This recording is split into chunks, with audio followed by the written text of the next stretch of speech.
Good evening, everyone, and welcome to the Monday, July 13th, 2026 Board of Selectmen and Government Study Committee joint meeting here at the Dudley Municipal Complex, 71 West Main Street in Dudley, room 321A.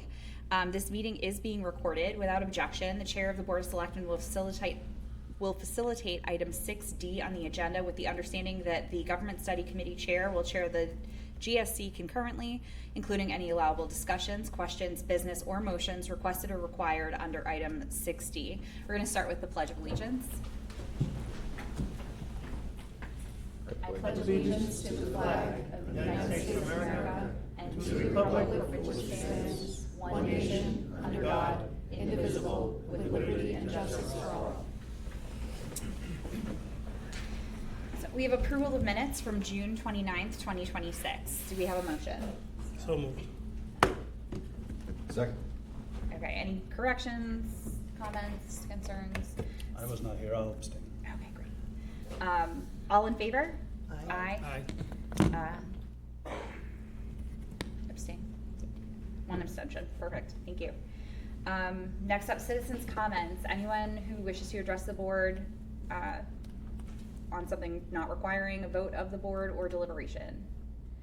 Seeing none, we're gonna move along. So we have a couple of appointments tonight. Lynn Doherty for Agricultural Advisory Commission with a term to expire of June 30th, 2029. Is Ms. Doherty here? Hi, do you wanna say a few words or introduce yourself, or you don't have to? I hate to put you on the spot, but.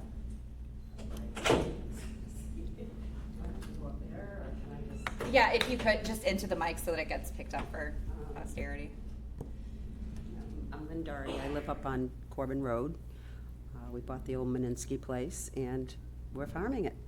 And it's hard work, but we love it, and we believe in organic. I'm not certified organic, but I believe if you can put something clean in your body, it's going to keep you healthy, and that's what we do. And so I'm all about promoting that. And I think Dudley is the perfect town, the perfect venue to do something like that, because you guys still recognize how important agriculture is in a community. So that's why I'm here. Thank you so much. Do we have a motion? Mr. Johnson. Madam Chair, I'd like to make a motion to appoint Lynn Doherty to the Agricultural Advisory Commission, term to expire 6/30/2029. Second. All in favor? Aye. Unanimous. Thank you so much, and thank you for volunteering and getting involved. I understand it's like hand in hand with what you're already doing, but like we need more people like you. Yeah, absolutely. Next up, we have the South Worcester County Communications Center Board of Directors with a term to expire June 30th, 2027. So the first appointment is going to be for a full member. Board of Selectmen vote to choose a member of the Board of Selectmen to serve. As of right now, I believe our current full member is Mr. Sullivan. Yes. Is that correct? And are you interested in continuing in that capacity? If yes, the board so desires, I will continue on. I've enjoyed it. I think I'm the last of the original signatories on that agreement, so I'll keep it if that's okay with the board. Okay, do we have a motion? So moved. Second. All right, all in favor to appoint Mr. Sullivan as the full member for the South Worcester County Communications Center Board of Directors with a term to expire June 30th, 2027? Aye. Aye. Unanimous. Okay, and we need to appoint an alternate member. Ms. Avansky, I believe you expressed some interest in that? Yes, I'd be interested in serving as an alternate member for the Worcester County Communications Center Board of Directors. Okay, perfect. So moved. Madam Chair, second with a comment. Yes. And Cindy, just because you'd be the alternate, and if I'm still there, it doesn't matter. You can still come to the meetings. You wouldn't be able to vote if I was present, but if you want to come anyway and Sure, participate, feel free. thank you. I'd be there. More the merrier. All in favor? Aye. Unanimous. Okay. Next up, number 5, reappointments. So Wesley Maraca for the Conservation Commission with a term to expire June 30th, 2029. Is Mr. Maraca here? No. Mr. Johnson. I'd like to make a motion to appoint Wesley Maraca to the Conservation Commission, term to expire 6/30/2029. Second. Okay. Any comments? All in favor? Aye. Unanimous. And Edward Hart for Animal Control Officer, term to expire June 30th, 2027. I see Mr. Hart in the room, and the chief is coming up, so come on down. I just want to make a recommendation that Ed be appointed again. Last year, he was appointed, he jumped in the role, and the town is very fortunate to have Ed around. I've gotten numerous compliments from people saying that our animal control program is by far probably one of the best ones that we've had in numerous years. And just to mention, Ed does this on a part-time basis, so it's part-time basis, but he puts in full-time hours. So I would definitely recommend Ed to be reappointed. And again, we're very fortunate to have Ed live in our town and take this position on. I just wanted to put a face to the name tonight. Yeah, perfect. Thank you, Thank Mr. you. Hart. Do we have a motion? Mr. Johnson? I'd like to make a motion to appoint Edward Hart to the Animal Control Officer, term to expire 6/30/2027. Second. Okay, all in favor? Aye. Unanimous. Thank you, Mr. Thanks, Mr. Hart. Hart. Really appreciate it. Okay, public business. 6A, reorganization of the board. Board of Selectmen votes to choose chair, vice chair, and clerk, or take any other action relative thereto. So where do we want to start? Mr. Johnson? Madam Chair, in the past, we've offered the chairmanship to the high vote getter from the previous election. So it's a tradition to at least ask to see if you'd want it. At this time, I'm very pleased that you're considering me, but since I'm the newbie, at this time I decline. But thank you very much. You're welcome. It's a good tradition we have.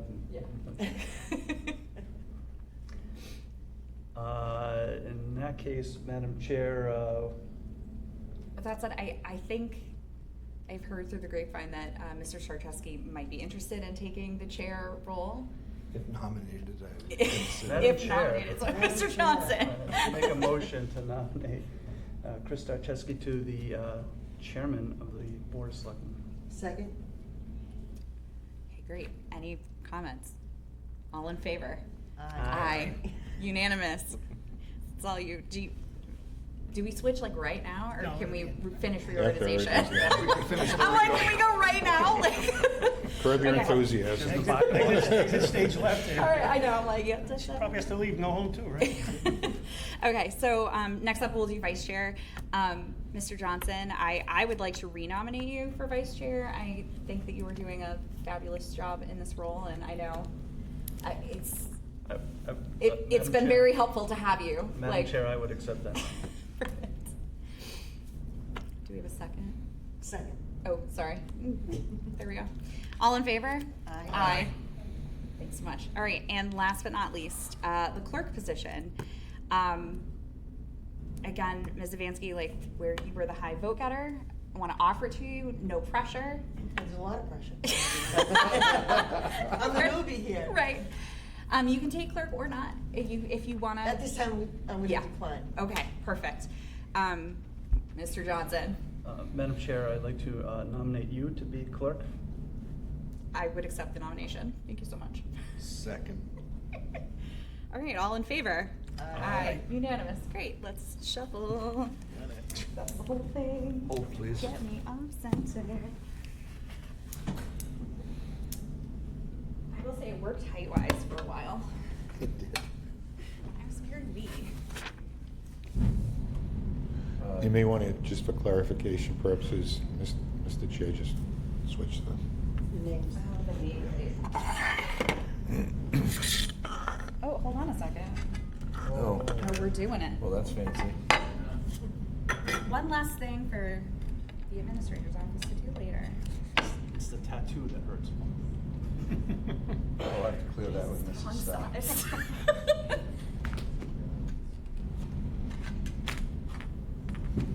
It doesn't quite fit. That works. Okay, great.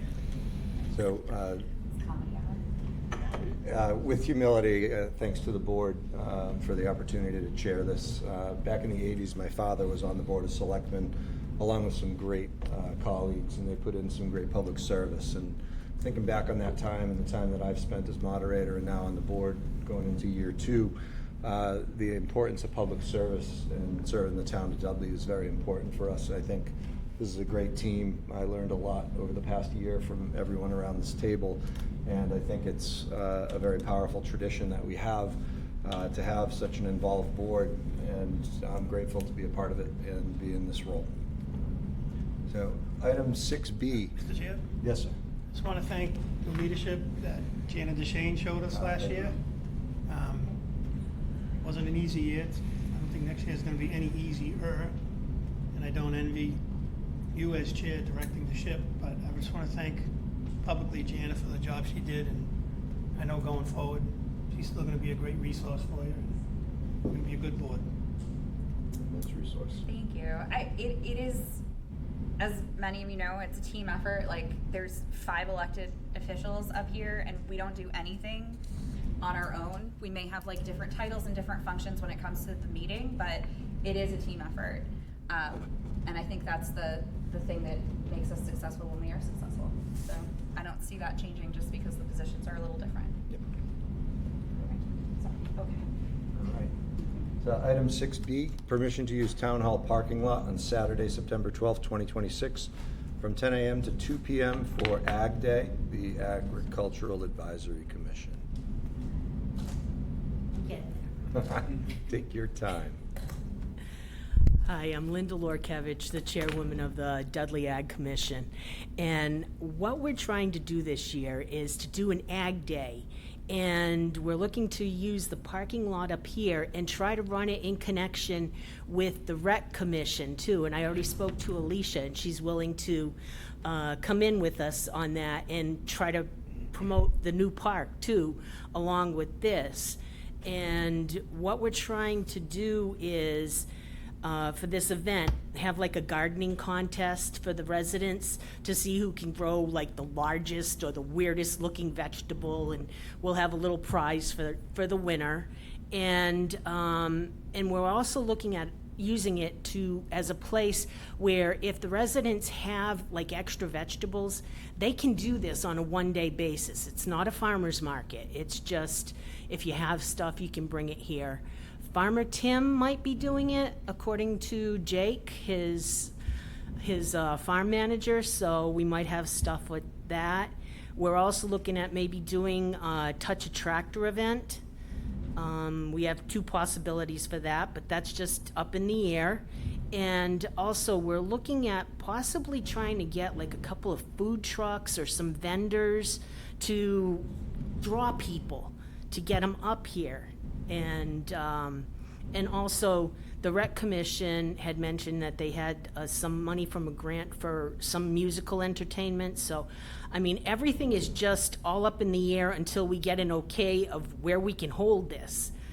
So, and once we do, then we'll meet with the Rec Commission and brainstorm as to what else we can do combined. So, my ask is, can we use the parking lot Saturday, September 12th from around 10 to 2? Fantastic. Thank you so much. We have a motion. Yeah, I just have a quick question before we take a vote. Sorry. We don't have anything else scheduled on that day, correct? Not that I'm aware of. Okay, awesome. First crack then. Mr. Sullivan made a motion. Second. Motion's been made and seconded. Discussion from the board. Mr. Chair, just that, like everything else, we just run it by police, fire, and EMS, just to make sure. Chief gave the thumbs up. Chief gave the thumbs up. Amen. Thank you. Can't see him way back there. Used to sit in the front. Used to sit in the front. We could see him a lot better. My eyes still work, Mr. Sullivan. Okay. Well, I know, you go stick your glasses on. All right. Motion's been made and seconded. Discussion's been taken care of. Put it to a vote. All in favor? Aye. That's unanimous. Thank you for that. Okay, Mitch. And so I don't have to get back down and stand back up again. Yeah, item 6C. The floor is yours. The next item is just an update on what we've been doing and what we have planned for the Ag Commission. And because our funding has been cut, we've only were able to schedule one workshop this year, and it's going to be with Bemis Farms. And what they're going to do is come here and do a workshop on how to create a holiday pot with some decorations in it and some live greens. And so what the Ag Commission is doing is we're paying for half of the attendees fee. So that would be $20 a person for 20 people, and it's limited. And I had asked to use the senior center, and I think we're all set with that for that day.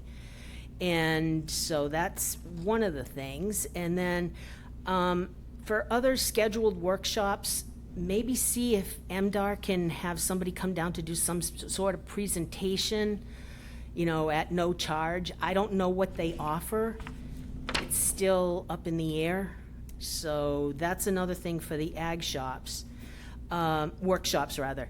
The plant hop, which we did very quickly, we pulled it together, but it was a huge success. We had a few new vendors join in on us, a couple of more townspeople, and everybody that I talked to said they enjoyed it. They liked going from place to place, and they got quite a few plants this year. And we're planning on doing that again next spring. The Strawberry Festival, we were in attendance there, and we gave away strawberry plants. We had 50 plants, and they went so fast this year, and the amount of interest in growing them was not like any other year. Even the young people, they're like, oh, really? Can I grow a strawberry plant? So, that was a really good event. And then, let's see. And while we were there, we also had other pamphlets and stuff about invasive species of plants and animals, and other events that MDR was sponsoring all over throughout the states, like the state fairs and the ice cream shops and everything. So a lot of people took a lot of that information. And coming up, we have the Apple Festival, which we plan on attending and participating in again this year.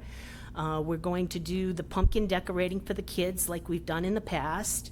And we're going to have Aggie, our scarecrow, so people can have pictures taken with them with their freshly decorated pumpkins, or if they just want a picture with Aggie. And we'll have some other ag stuff too, like how to prepare your gardens and some other literature like that, what plants are good to plant in the fall. And the next big thing that we have planned is the Ag Reading Day with the Dudley Elementary School on Mason Road. It's with the kindergarten kids. We already purchased 180 books for them, and what we do is we go to the school and we read the books to the kids and let them ask us questions if they have any, and then we give them the books for them to take home. So that's what we have planned so far, and that is still up in the air because we have to get it okayed through the principal. Thanks so much, Linda. So That's an outstanding community service that you provide. we're trying. So I was at a baseball tournament down in Williamsburg, Virginia last week, and the field was located adjacent to a 3-acre community garden. And right across the street, they had a farmer's market going, and all the residents of the local area down in Williamsburg were out working the field, taking care of their crop, and then shuffling over all the vegetables that they were pulling. Is Yep. there an opportunity to look into a community garden in Dudley? Well, we've tossed it back and forth. The thing is, where we are rural, a lot of people have their home gardens already at their houses. And we're just afraid that if we do something like a community garden, people will be interested in the beginning. But then as the weather changes, summer advances, people migrate away. And then you've got a plot of weeds. Makes sense, yeah. And nobody waters it. Right. So we've tossed it back and forth. And as for the farmer's market, there's a lot entailed with running a farmer's market. You have to have a designated farmer's market manager on site, and it has to be a regular every week or once a month, whatever. It has to be structured that way. So it's not just, okay, we're gonna have a farmer's market out here today. Yep. So we've checked into that too as well, and it takes a big commitment. And then a lot of times with the farmers markets is they start to turn into craft fairs. Yeah. It's not just all vegetables, it's all kinds of other crafts, and then food trucks and stuff show up, and it gets away from it. So that's why we're thinking of just doing like this one day type of deal that we can have anybody in the town. Like if you have an overabundance of tomatoes and you want to get rid of them, you can bring them here and sell them or give them away or whatever they want to do with them. Love the idea. I think it's great that the commission is looking to do those types of things and get the community involved. We're always open to ideas too. You know, if you hear of anything, let me know, you know, because we're glad to run with it and see what we can do. And there are some other towns that do their own ag day, and it's been going on for years, and it's like this big event. So, I mean, I'd like to try to get something like that going every year, but we'll see. Yeah, you know, as we talk about the identity of Dudley, and, you know, we're a right to farm community. Anything we can do to help support, you know, the effort, either brainstorming ideas, promoting, you know, anything like that, please let us know. Keep us posted. I will. And one other question I need to ask you too is, we need a liaison for our commission, somebody that I can send stuff to let you all know about things that were coming up, or if we have an issue or something. So if one of you would like to be our liaison, that would be great, or if I have to come back for another agenda item. No, I can volunteer for that. Yeah. I'll volunteer for Okay, that. that sounds good. So- We're a fun group. Linda, I think I have an email from you from a few weeks, and I'm sorry that I didn't respond, but I did have a chance to let Ms. Zavansky know that you were looking for a new contact person. Yeah. And I will send her information your way. So Okay. that- make sure that you guys are connected. That sounds good. So that was my update as to what we're planning and what we've done so far. Wonderful. Thank you so much for your effort and work. You're welcome. And also too, if any of the other boards have any agricultural related issues, you know, that we should be advised on, please let us know. Because we find out after the fact or by hearsay. And it's like, well, we should have been notified about that a little bit so you could get our input too. Because we are farmers on the board, so we do know a lot about agriculture and animals, farm animals, that is. Sounds good. Thank you so much, Mr. Kavich. You're welcome. And I look forward to working with you. Same here. And when and where is that famous holiday pop decorating? It's going to be November 30th at 6 p.m. Where? downstairs in the senior center. Oh, okay. We'll be seeing stuff coming out for it. Thank you. Item 6D, Government Study Committee. The Government Study Committee will present final recommendations to the Board of Selectmen, and the Board of Selectmen to accept recommendations or take any other action relative thereto. Government Study Committee, come on up.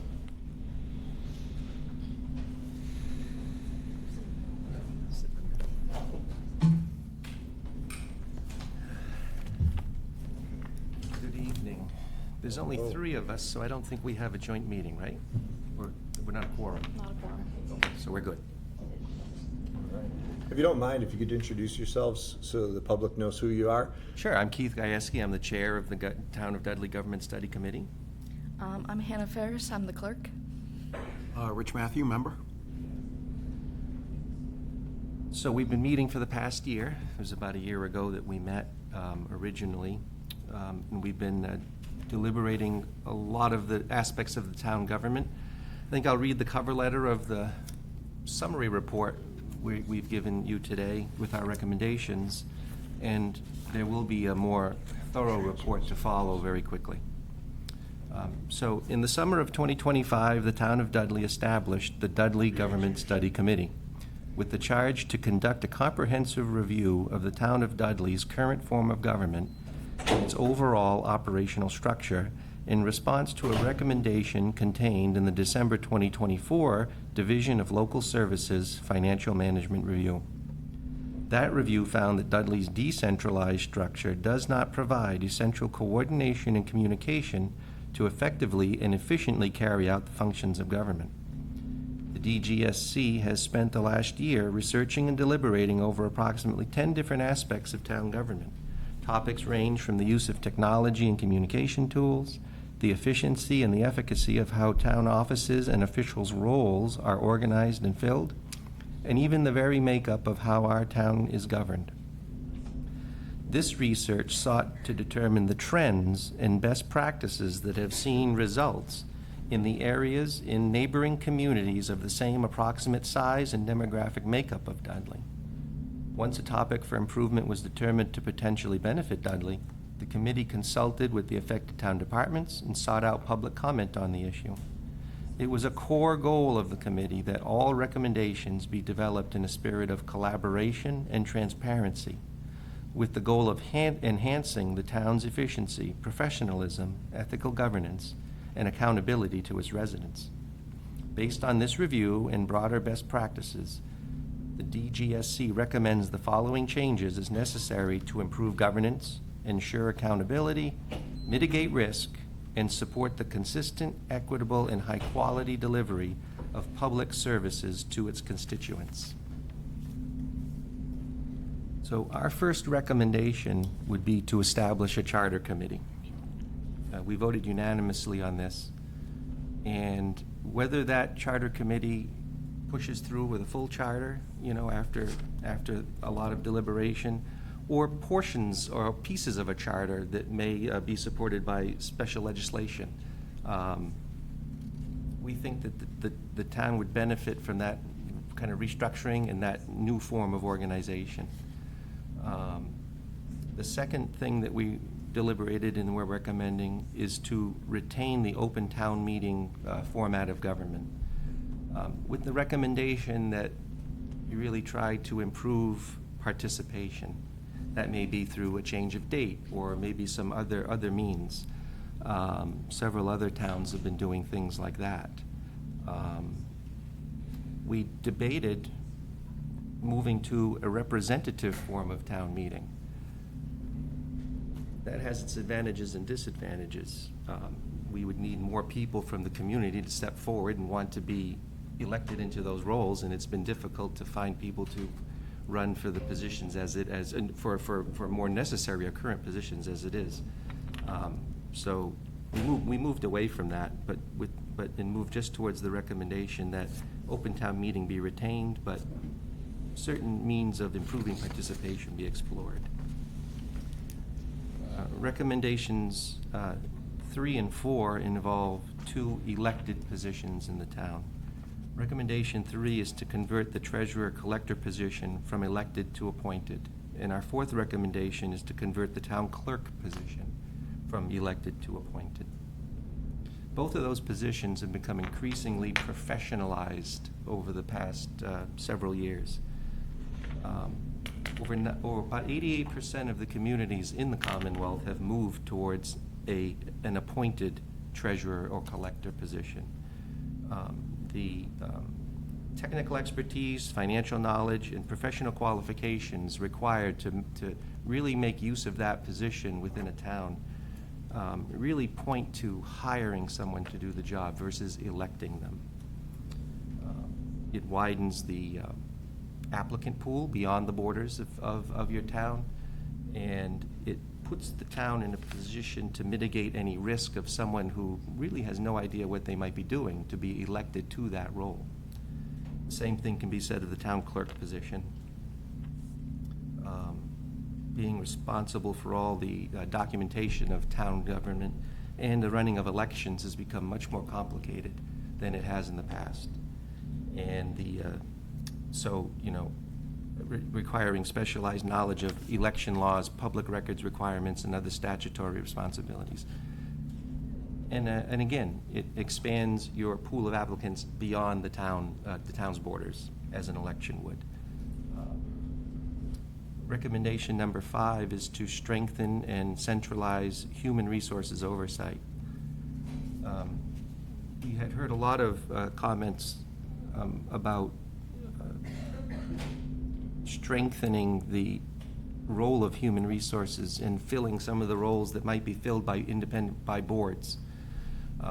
And through our research, we determined that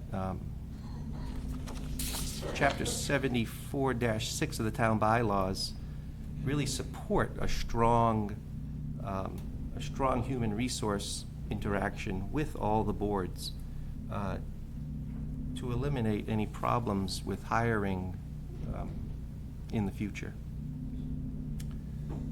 Recommendation number 6 is to consolidate the water, sewer, and highway departments into a Department of Public Works.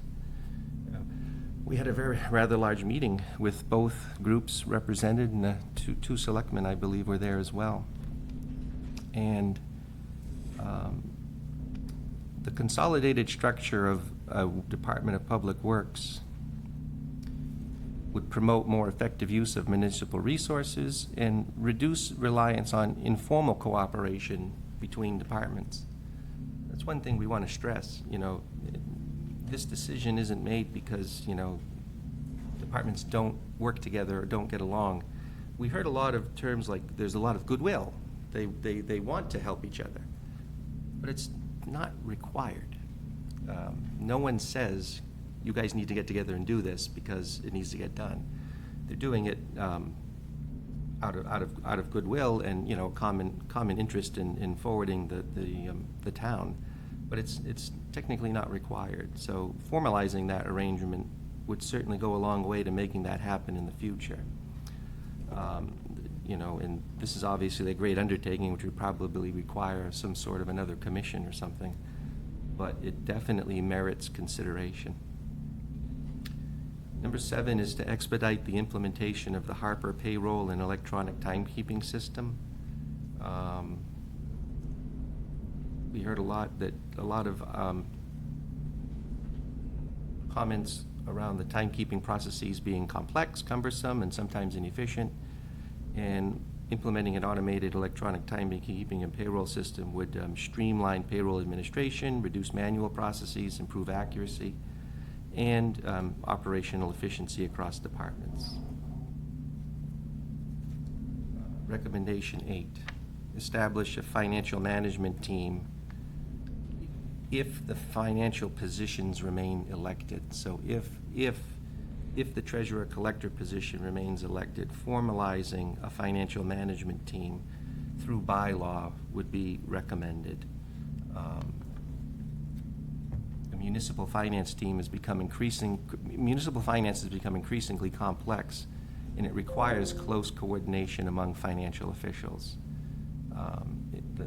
That management team would consist of key financial personnel and municipal leadership, and it would promote collaboration, improve communication, and strengthen long-term financial planning, and help ensure that consistent financial policies and practices are implemented across the organization. Our final recommendation would be to prioritize adoption of formal financial policies as identified in the DLS report.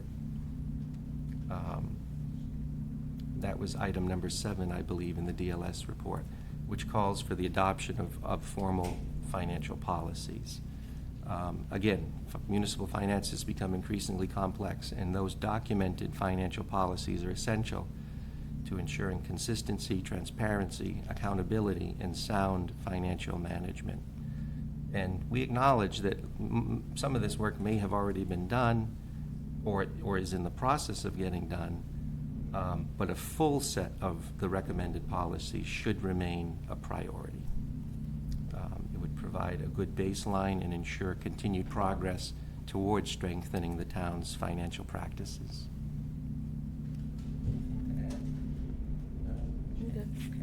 Thank you very much. Those Mr. are our Reyes. recommendations. Great recommendations. I think it might be best, for the board to take them one item at a time for discussion. if there's any, and then we can determine if there's any action to take on some or a whole. So, item 1, establishment of a charter committee. Discussion or questions? I think I just have a comment on that. I like this recommendation. I thought that part of the report was going to determine whether or not definitively we should be moving toward a charter or not, but knowing that it is a much broader conversation than the government study committee, like I think that this is a good compromise, a good meet in the middle. Like, why make a recommendation one way or the other, knowing that you don't have the time necessarily within a year and a half to make an educated determination on that. That is an animal unto itself. Yes. That needs to be worked on. 100%. And deliberated. Yeah, that's a good point. Additional thoughts for one? Mr. Jones? Whether or not we go to the charter method or not, I think it requires the proper study and the more intense look, and I'd recommend we do that. Item 2, retain open town meeting form of government as opposed to transition to a representative town meeting.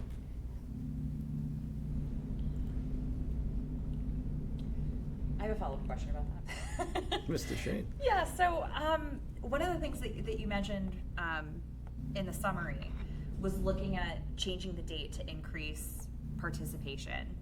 And I know that there are other towns that tend to do their annual town meetings and often their elections on like a weekend day or something like that. Is that like what specific, like, I know there's a longer report coming, but like what specifically did you find? Like, are there more communities that are moving that way? Are the communities that move in that direction seeing more? That's the main thing about changing the date to maybe a weekend date, Saturday date, or an election to a Saturday date to improve participation. That's the biggest one. Okay. I think that we've seen. I can't really comment on very many other ways of increasing participation. Moving the date was the biggest one. Okay. And were there other dates that, other than moving it to a weekend, were there like other suggestions date-wise that other communities had, or was it pretty much just tied to that?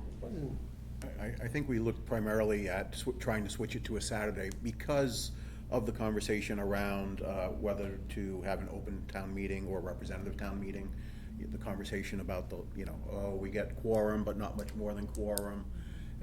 If you do it when people aren't, or the majority of people are not working, you have a higher likelihood of having a higher turnout. I think that's where our focus was. Yeah. Lori, I don't know if you are. Oh, Lori, sorry. Exactly the right place to see her. Thank you. I didn't know if you were taking comments during this. Lori Smith, Town Clerk. I'm assuming you're just talking about town meetings and not elections right now? Is that true? Mr. Gajewski? Town meetings, yes. Town Okay. meetings. Through the chair, could I ask the Government Study Committee in your research if you've noticed not only what towns have moved it to a Saturday, what the increase in participation was? Because I really don't think we're going to get people coming out on a Saturday. It's in an evening. You're talking 2 nights a year. So if people had to rearrange their schedules, it's not a huge burden. It's not like every week they had to change it. And I know we do early voting and we're mandated to do it on a weekend. And the weekend hours are the least amount of people coming out to vote. So I'm judging it on that based on what we see with the voting. People don't come out on a weekend. So I'd have to get back to her with statistics, but I can do that. Okay. So you didn't get that figure in there, just that, It's just the not towns that were doing it? Yeah, no, I'd have to look at my notes. Okay. That was just my observation from Dudley with the early voting. No one comes out on a weekend. So, thank you. Thank you. Well, Mr. Tashevsky, Yes, sir. you've talked about this in the past, and Lori's been around a few years.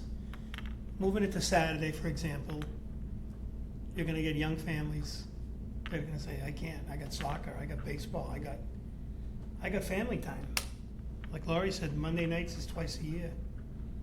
And not everybody can make it, I understand, but 100 people, that's like a big night, And elections to move to a Saturday, I know some were mandated, federal elections, you have to have a second Tuesday or whatever. When there's an issue, people do show up. Like, we have a presidential election, there'll be 70%, 65%. Laurie probably knows the numbers better than I do. Again, with early voting, absentee ballots, and a 12-hour day, I think it's a hollow argument for somebody to say, unless they're sick or they're, there are people, but generally speaking, it's a hollow argument if you can't vote. I think moving it to Saturday, to town meeting, or moving an election around is not the answer. The answer is the people have to have the will, they have to have the desire, and they have to have the wherewithal to come and exercise their right to vote. It's the most important thing you can do. You can sit at home and you can post something, or you can like something. If you care enough to show up and you can't fit a 12-hour window with a 5-day early voting period with a basically no excuse absentee, you come in and say, I'm traveling, or even, the clerk or the assistant says, yeah, you are. I think moving it is not gonna solve the problem. And we've represented form of government. I'm not sure who in the committee was pushing that. A neighboring town had that for a number of years in Webster. And I believe they went back to a regular town meeting because they were having problems. They were doing like precinct people. I forget how they structured it, but I remember they were having trouble, as Mr. Gajewski said, even getting people to run for that. Look at our last election. Kerry and Cindy ran. Every other seat was either write-in, myself included, or unopposed incumbent. If people don't care enough to volunteer, to show up, to have their voice heard, I don't think band-aiding it by moving around would be an answer. But I'm open to people's suggestions, and if the majority of people, however we come to it, want to do it. To be clear, I think I was the one that conflated elections with moving town meeting. This is specifically about town meeting. I know that there are other communities that I've heard of that do their town meeting and their town elections like in the kind of the same cycle. They do it like the third Saturday of this month and the third Saturday of this month. This is not that, obviously, and I think I just misspoke when I was. No, I'm sorry. No. But it's a good thing to point out, I guess. Yeah. Oh, no, I'm sorry. I hope you don't take that as No, criticism, wasn't it? of course not. I'm just talking about Yeah. what I've heard and what I've seen. Some of these ideas are previously brought up ideas for whatever, like Laurie just said, now we have vote by mail, and I don't know. It amazes me that we can have an election, and last year we had, 6% or something, Laurie? It was like a 6% turnout. Absolutely mind-numbing. 94% of the registered voters in this town couldn't find a reason to. And then probably 92% of them are the ones that you guys aren't transparent and stop, So it's my rant for the night. I'll see you guys later. See you later. I think retaining the open town meeting with a focus on increasing participation is the way to go. The date change might or might not yield that. There are ways for us to continue to pump the public with information and get participation up. It starts with education. We've got strong partners within the DCRSD that we can certainly leverage, especially for our younger voters, to increase their participation and get them civic-minded and active. So there are opportunities there, but definitely the open town meeting form of government beyond a representative, in my opinion, is the way we should maintain. Other thoughts? Item 2. Item 3. I guess 3 and 4, they were pulled together. Recommendation for the treasurer collector and the town clerk to move from elected to appointed positions.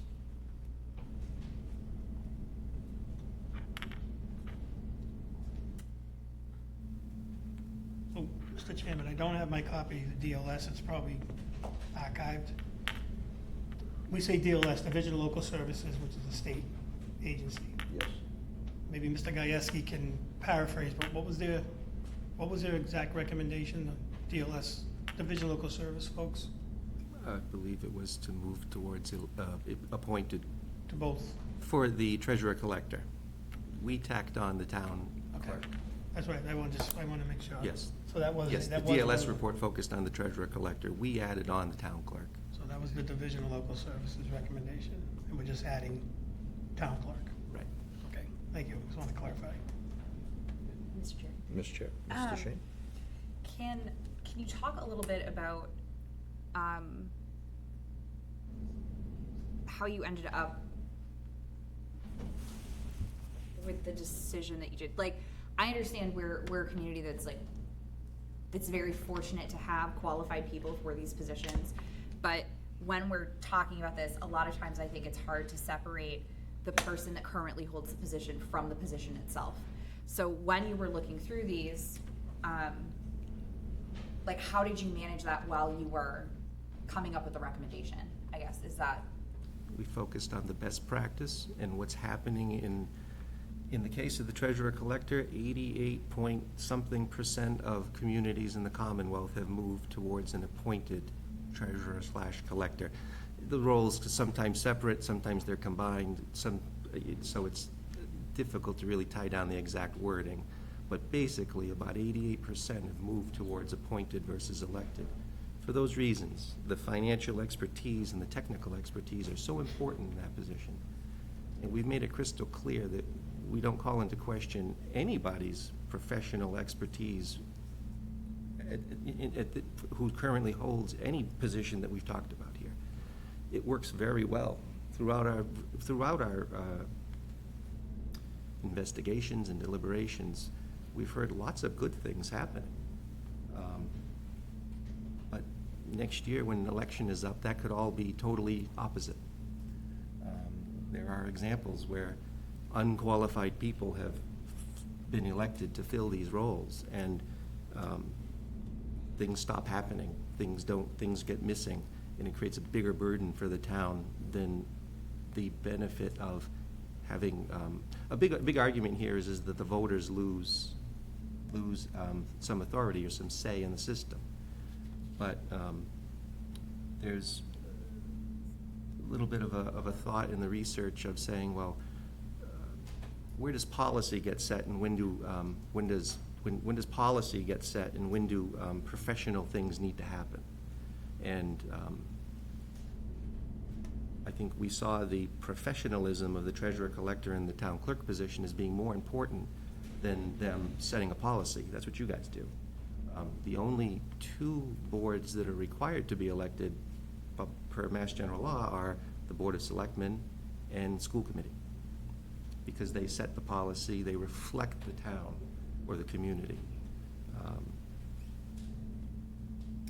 There's some arguments about appointing versus electing, and the independence of the treasurer collector not being beholden to someone who's working on the town. But there's also arguments that people who are being elected could be influencing someone who is elected anyway. So there's arguments both ways. There's no perfect answer here. But overwhelmingly, the committee thought that the expertise required for those two jobs is far too great to put to chance, which is basically what an election is. You don't know who's going to come forward, if anyone, and you don't know their qualifications, and then you're relying on the community to really sort out their qualifications. Does that always work? Well, maybe not. There are ways around that, but they're long and cumbersome. So that was our argument.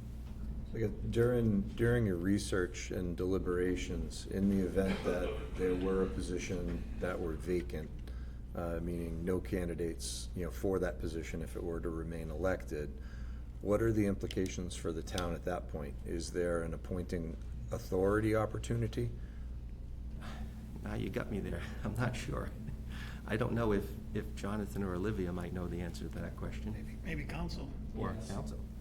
There is appointing authority. Of course, he was correct that you can't appoint a select board or a school committee. Well, sometimes you can appoint a school committee, but yes, if there are vacancies for failure to elect or just no one there or a retirement, then yes, the select board typically can appoint most positions. It might be the select board with the recommendation of the particular board that it is. For example, a planning board will often have if there's a vacancy, the planning board will also have a say with the select board, but it typically falls on the select board. Thank you very much. Through the chair, but that's typically only for an empty nomination for an elected. Or failure to elect, yes, a retirement or failure to elect. Which is a solution that's a little bit outside of this, but would also be solved by there. Okay, gotcha. Just wondering where that. And then just procedurally, that appointment would be for the duration of the elected term? Or the next election cycle? It might be the next election cycle. I think I think the wording is a little different on some of them, but typically it is appointment, no, it's typically appointment for the remainder of the term. What if it was an appointed position vacant? Like, we have a planning board which handles, like, the planner. If they have a vacant, they appoint, they would still just appoint, which if we had appointed treasurer, collector, or clerk, we would still appoint. So it wouldn't be next election, it would be a term, it would be a contract. Right. I think what we were talking about is a situation where you had, and if I misunderstood, situation where you had an election and you failed to elect, and even though it's an elected position, there is an opportunity to appoint in some circumstances. Right, if somebody left, like you said, retirement. Halfway through their term, Right. retired.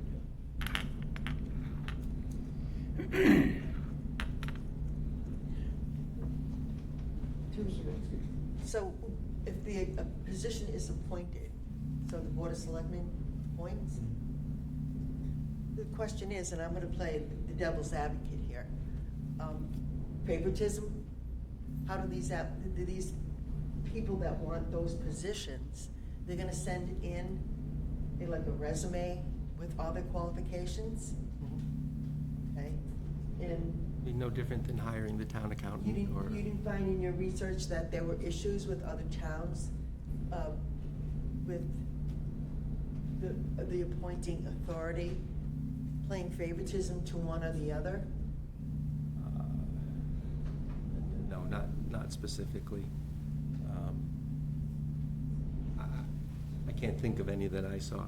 Then with those positions, you're gonna have to set what's the word I'm looking for, like a standard? Job description? Yes. Yes, you would What the formalize the hiring requirements are. process for those positions, yes. Okay.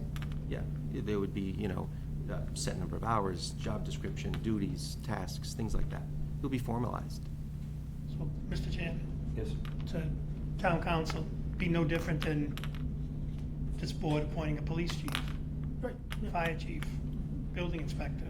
You have your scope of work that you want, your job description, and you get resumes and you interview and you appoint.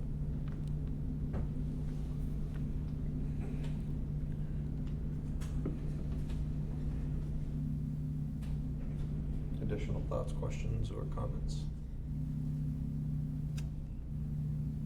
All right. Item 5, strengthening human resource oversight.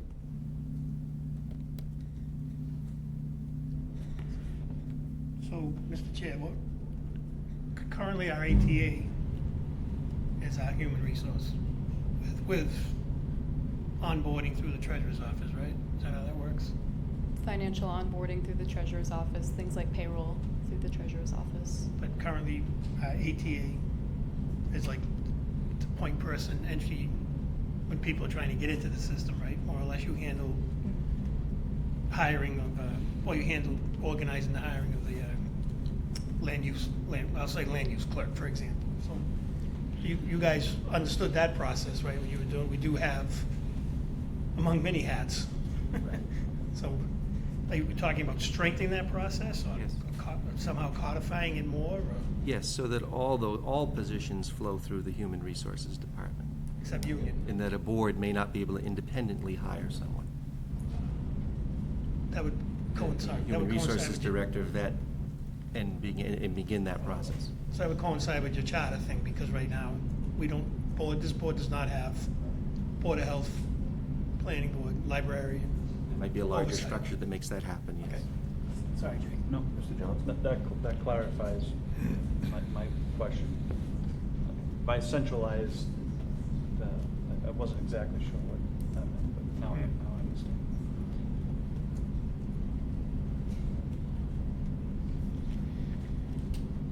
So, sorry, even though it's centralized though, is there a recommendation that, or rather, was it discussed at all about having those individual departments have a voice in the hiring process, or are we just talking about like the nuts and bolts of They hiring? would be involved, yes. Okay. Absolutely. There's no 'Cause I think question that that's an individual probably board the should be. knee-jerk reaction, but, Yeah. and granted, the town administrator's office, both John and Olivia know an awful lot about absolutely everything that's going on, because for the most part, like, that's where the questions come. But I know that directors of other offices would probably not be okay with it all being on, not that you want it all on your plate either, because, my God, like, to have to do every facet of hiring and interviews and like all of that is nuts, especially when it's not your day-to-day. Yeah, that's the only thing that I kind of wanted to clarify. We don't want to take any authority away from any board or any department, just that the process be run formally through the HR department. Hiring decision is always made by the hiring authority, whether it's a department head or board. It's a dotted line approach, I think. So really much more than shifting the load and making sure all departments are following the same procedure relative to the hiring process. Absolutely. And, you know, essentially having a hiring punch list that we go through with the onboarding process, so it's consistent through all departments and boards. Got it. That and like hiring, firing, disputes, all that stuff should be held with one person that knows all the rules to make sure that we're HR compliant and not violating any legal boundaries. And where union negotiations, factor into that as well. Makes sense. We understand that there are certain parts of the town government that are governed by union contracts versus standard hiring practices. Got it. Thank you. Item 6, consolidating water and sewer to a Department of Public Works.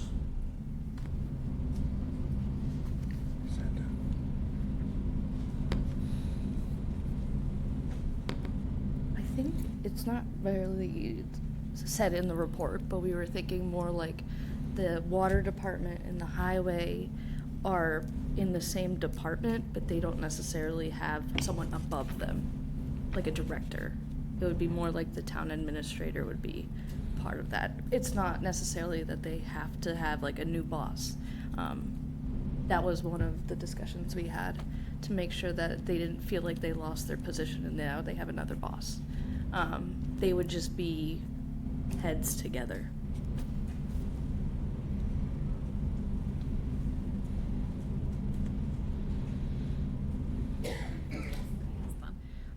Go for it. Thank you. So, as you were reviewing other communities that moved toward consolidation of these departments, like, I'm assuming that's where like the increased operational efficiency data points and increased coordination and sharing of equipment. Were there like tangible numbers that other communities were able to provide based on like their before and after? Like, this is what it looks like when all of our departments were separate, this is what it looks like now that we have a DPW. Or was it more like kind of intangible? Intangible. Okay. Yeah. Okay. To your point, I'd be curious to know what the financial benefit would be. Ultimately, we're coming up on a rather robust discussion towards the end of the meeting tonight around finances for the town. So I think this is one that I'd be curious to know a little bit more about the impact and benefits to the town.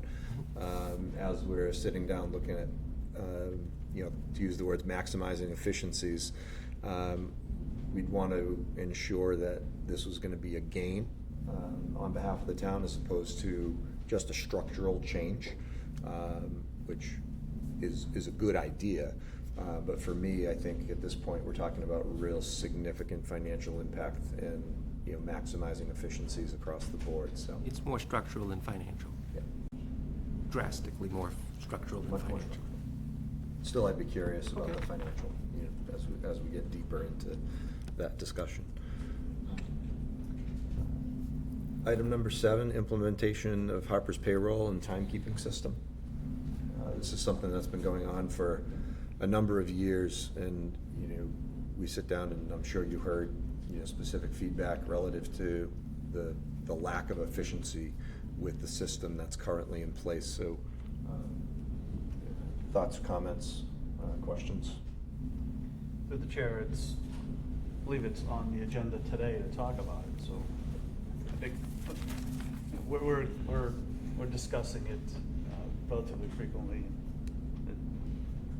So it's already in progress, so, you know, backing up what's already in progress is probably easier for us to understand. You didn't come back and say, why are you possibly looking at this, right?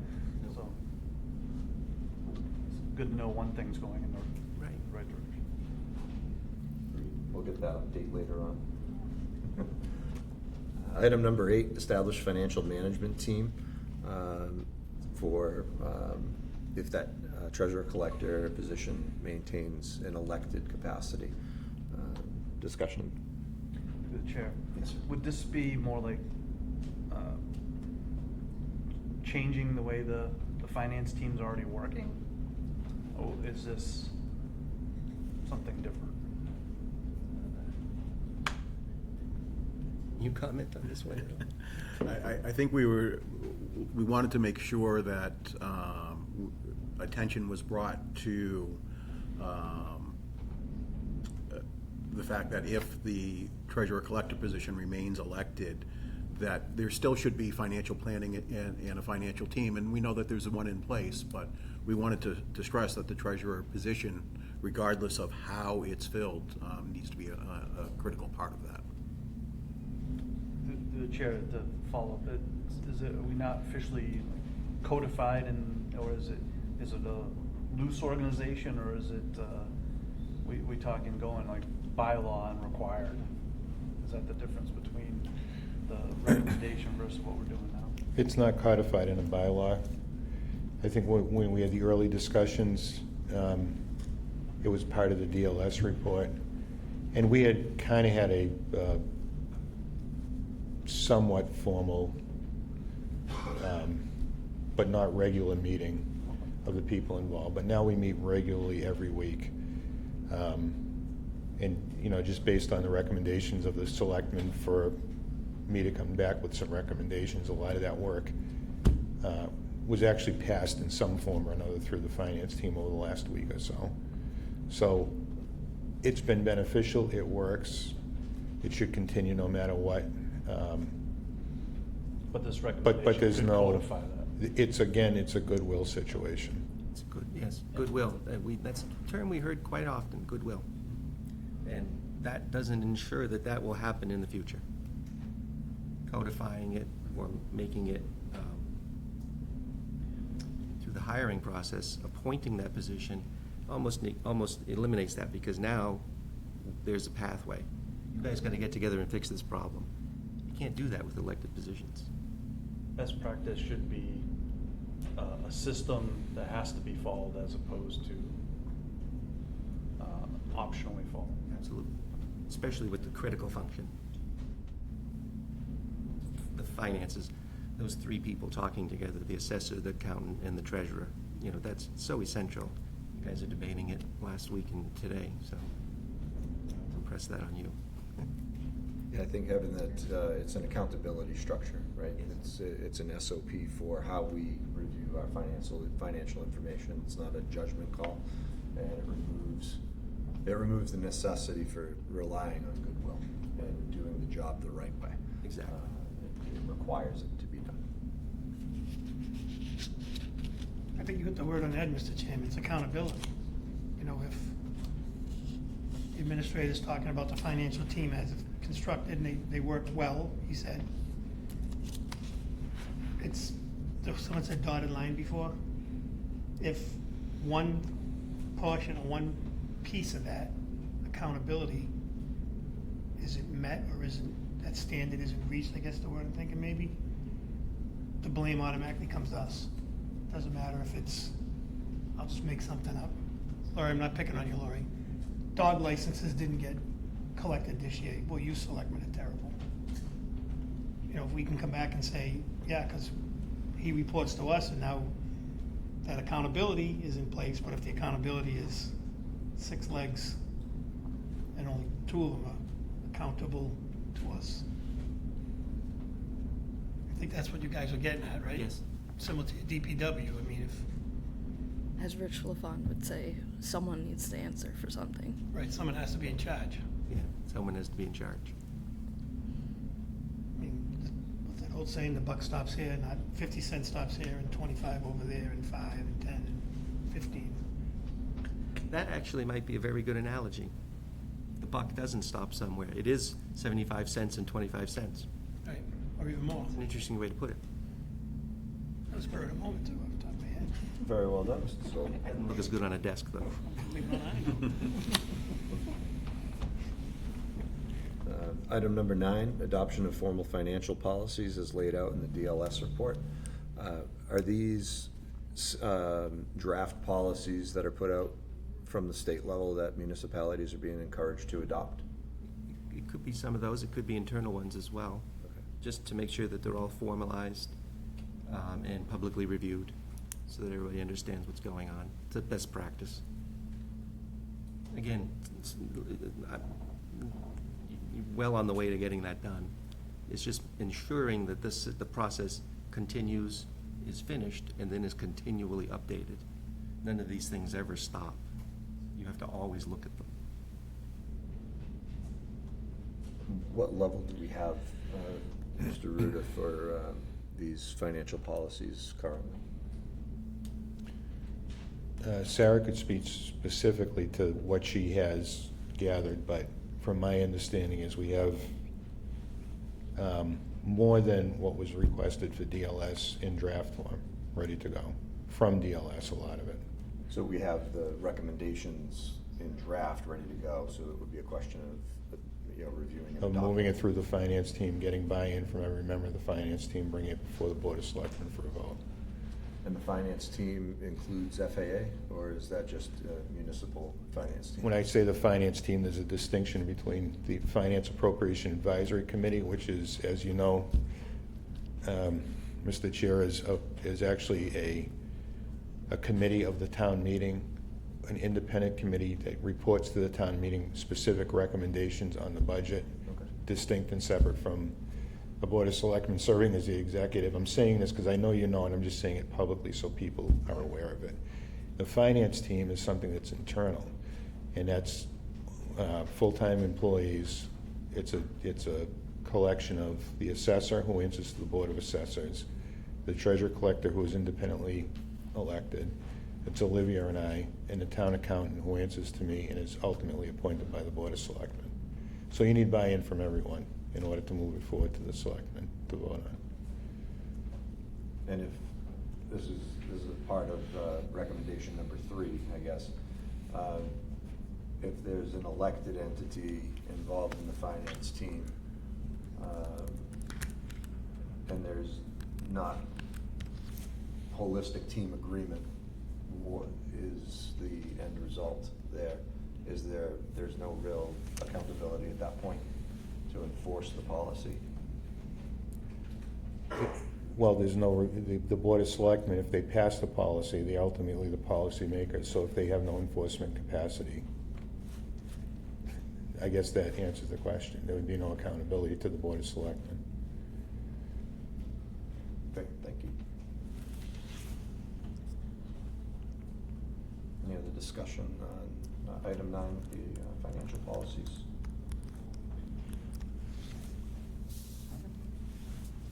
What would be the board's pleasure on the recommendations? Mr. Chairman, make a recommendation, if it's appropriate, we accept the report as presented. That'd be my first motion. Second. Motion to accept the recommendations as presented was made and seconded. Is there any discussion for the board? I know that the longer report is coming.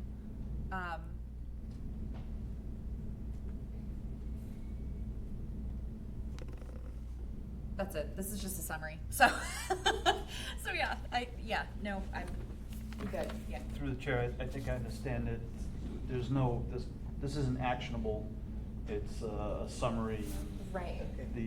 The detail would come with the final report that will be more specific in recommended action. Well, that's my intent on the next motion.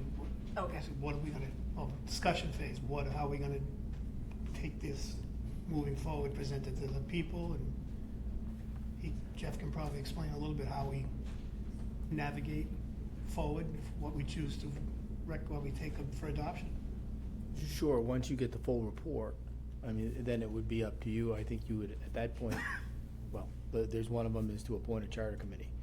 And the charter committee would then take that report and probably with the help of town council, we would start to draft the charter, which includes all of those recommendations in it. Oh, okay. So I think we take the vote on accepting it, and then we discuss the next step. So like accept the summary Just for accept today, it. and then Yeah. okay. So we're accepting the summary. Right, now, then we'll discuss, this is what we kinda did, we got the original, the Division of Local Service report, they gave us 11, I forget, recommendations, whatever the number was, we one of them was form a committee. And we did. So now we're gonna accept their committee report to us No as action. we charged them. No action. And then now we'll go back and look at it again. Because not all of the and again, based on the summary, not all of the recommendations require the same action. Correct. So, Correct. all right. Absolutely right. Some of them are very labor-intensive and won't happen for maybe a year or two, but others could happen very quickly. There's a range, there's an entire range. I don't think you can't react to the whole thing in summary. You need 9 different decisions. Right. And through the chair, not all of those can be handled through the charter system. Some would have to be town meeting, town election, or. That is correct. I mean, Yeah. if you turn it into a charter, most of it would, ultimately goes to town meeting. So just for clarity, we're voting on acceptance of the report As with presented. no action relative to the recommendations. Yeah, as presented, I think was the motion. Yes. Hearing no additional discussion, put it to a vote. All in favor? Aye. Unanimous. Thank you. So, Mr. Chair, the question becomes, what do you wanna do next? I think that's where, when we receive the final report, we really go under the hood and discuss and take action on individual items. And ultimately make a decision about if item number 1 is a charter, then all these additional items that would fall under a charter, we would assign to the Charter Commission. And other items we would vote to take action on if it were relative to town meeting or a town election, outside the scope of the charter. All right, I would suggest, Mr. Chair, when it's appropriate, I know it's on the agenda tonight, we should, things that the board can act on out of those recommendations should be acted on sooner rather than later. For example, Harper's. I mean, we got emails going back 2019 or 18. I think, again, I don't want to get ahead of it, the discussion is coming up, but we as executive board, I think the time has come to. Right. I know Jana was working very well, a lot of phone calls, I was dialed in the last year.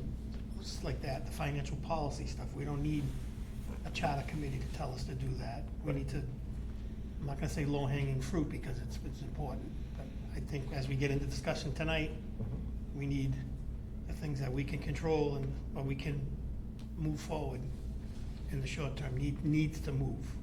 We can't wait for a charter commission that doesn't have control over Harper's anyway. Agreed. For example. Yeah, I agree with that. I think as items that are actionable come up, we address them. If they happen to be in these recommendations, okay, that's great. However, we can, make decisions and take action on items that don't require town meeting action or other more complex, processes. I mean, I'll wait for the Harper discussion, but I have feelings on that. Yep. Thank you. Thank you so much. Okay, thank you. Great report, great effort, and, look forward to the continued work. Perfect. This is great. Future of Dudley. Yep, you guys, a lot of work. Thank you. Thank you. Item 6E, year-end transfers. The Board of Selectmen votes to approve year-end transfers as presented by town accountant or take any other action relative thereto. Sarah, you're up. This is where the benefit of sitting down front comes in. Wherever you're most comfortable.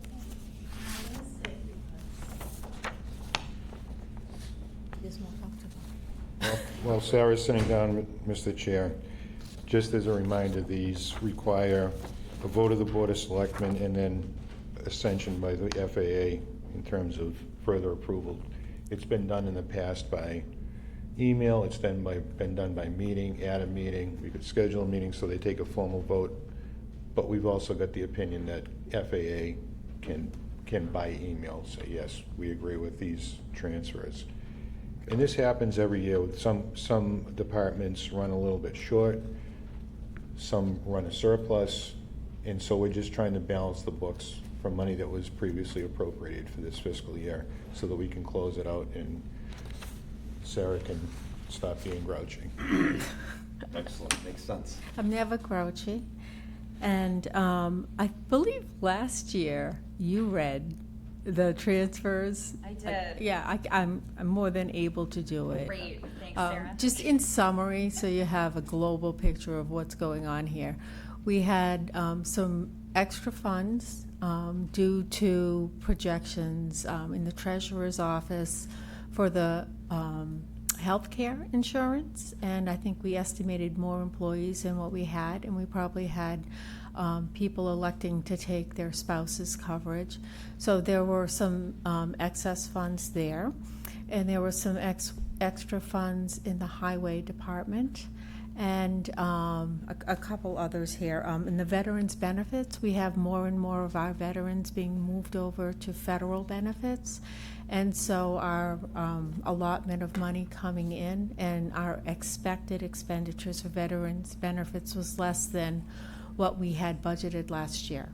So those excess funds helped to offset some of the deficits we had. We had overtime in the fire department. We had some supply accounts for both the police and the fire.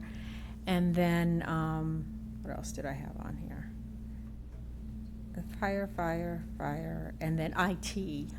We had some excessive charges within the IT department, and so we moved the funds around. I'm proposing that we move the funds around. What I'm required to obtain is your signature on the year-end transfer sheet, and I believe, Olivia, you have the copy, or there's a copy of it flying around? I have a copy if you need it. So I'll read.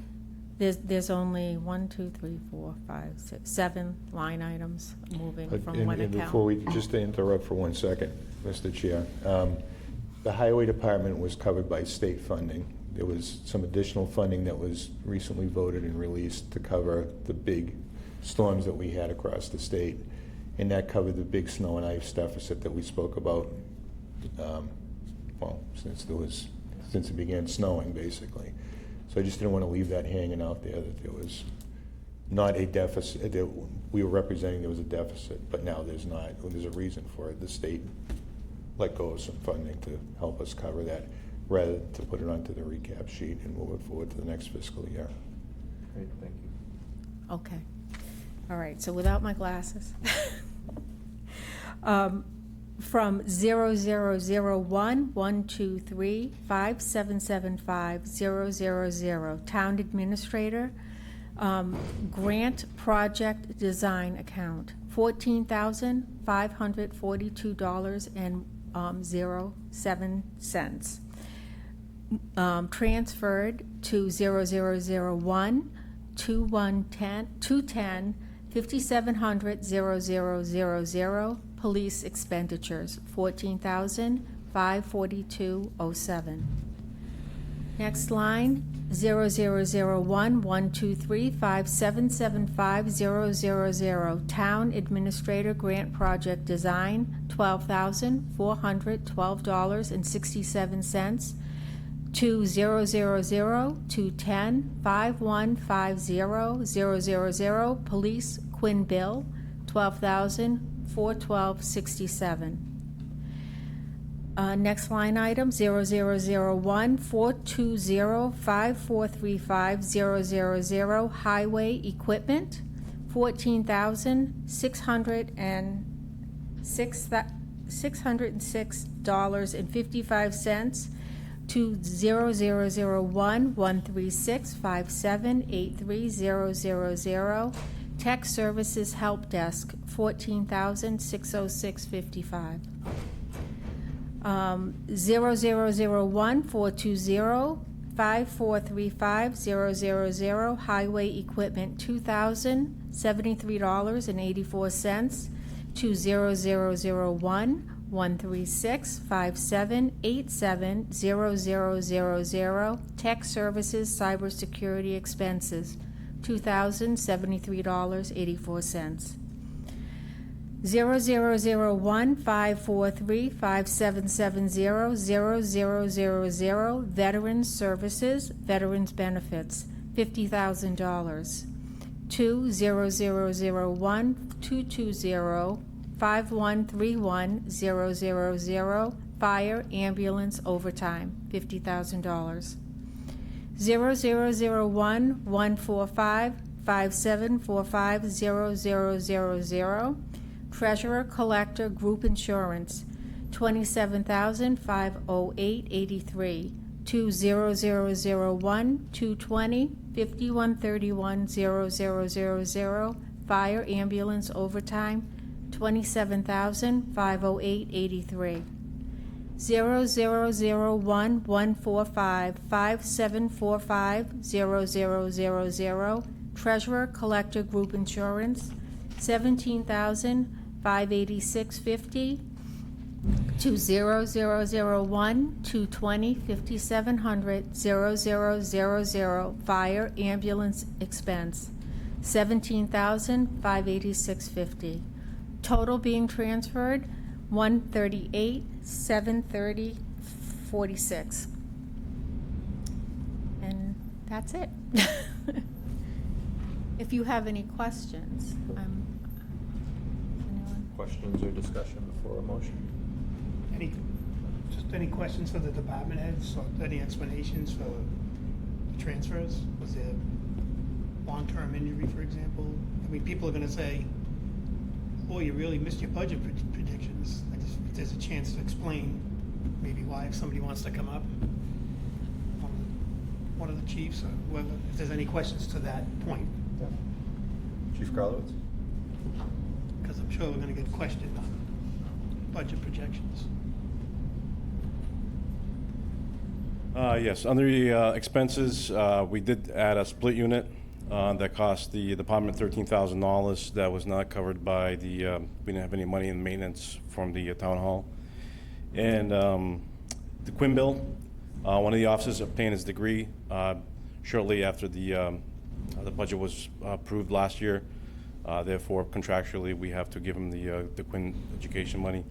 And the overtime did run up a little bit this year, so that would be the majority. There was also a cruiser that we paid $12,000 out for replacing an engine that came out of our revolving account and an expense account. That's why there would be a little bit extra unforeseen expenses. Thank you. If there's any questions, I can answer. Chief K? Thank you. Thank you.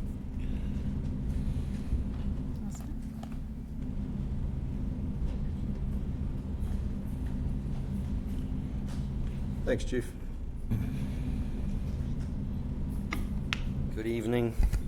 So the overtime was way over this year because we've had 2 people out on long-term IOD and we've had one person out FMLA, so it drove the overtime kind of through the roof, because a lot of the shifts, especially the last quarter of the fiscal year, we were running at our 2-man minimum, so we had to fill the overtime. We had no choice. As far as the expense account, we had some costly vehicle repairs, one of the engines, and a couple times with the ambulance. Mostly labor, but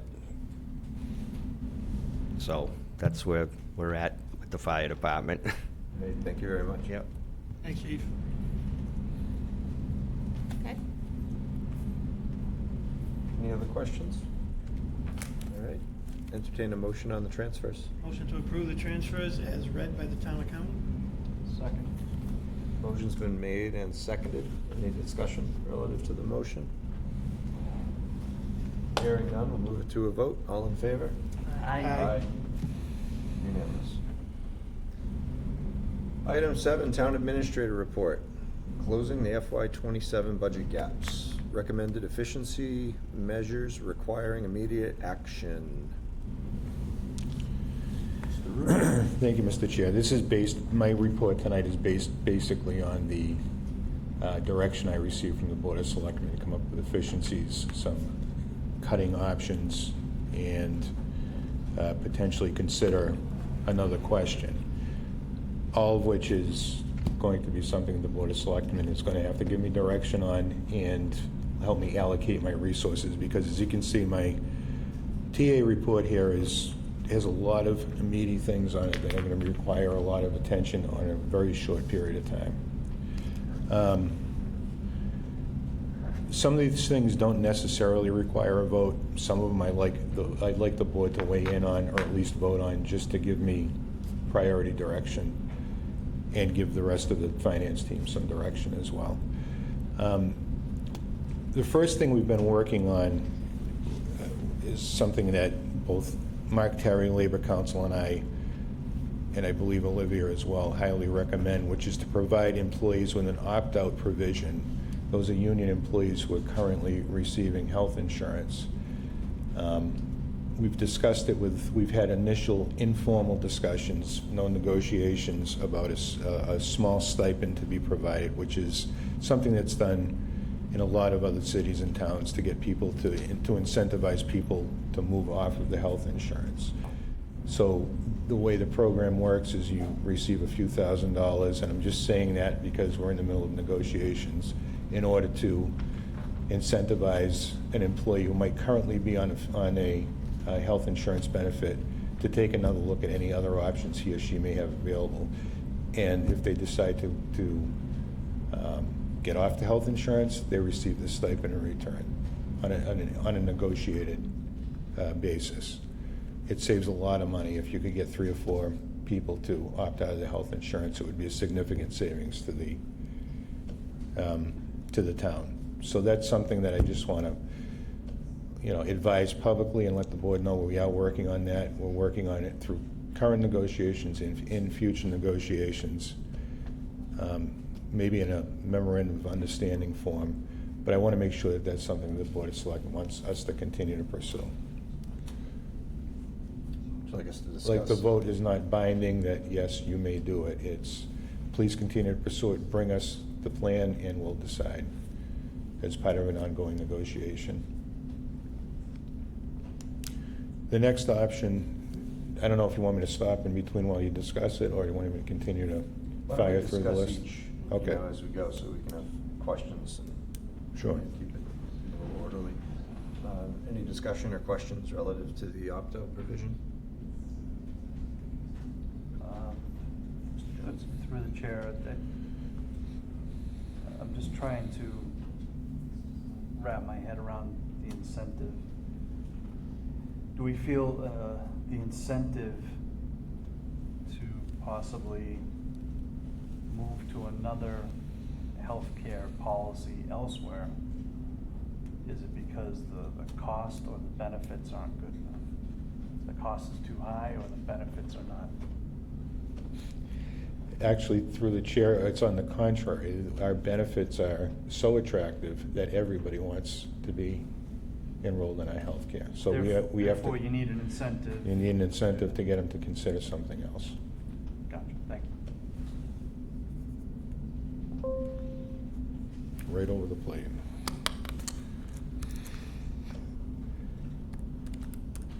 I'll entertain a motion to, direct the TA to continue pursuing these options and investigate with the unions. So moved. Second. Motion's made and seconded. Discussion? No. Move that to a vote. All in favor? Aye. Unanimous. Thank you, Mr. Chair. The next issue we did discuss at the finance team level. I reached out to a couple of area TAs, and including Charlton and Webster. They generally use what's called a lockbox. It's a system where bills are sent into a bank. They do all the sorting. They deposit it into account, and they charge a fee. We discussed it at the finance team level.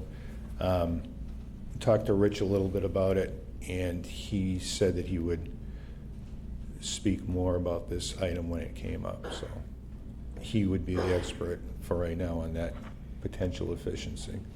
Awesome. Yeah, Mr. Cavagnani?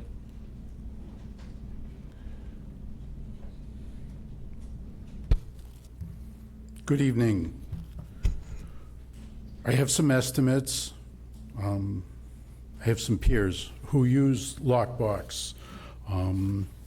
Quick numbers, $525 a month for the basic, up to $600.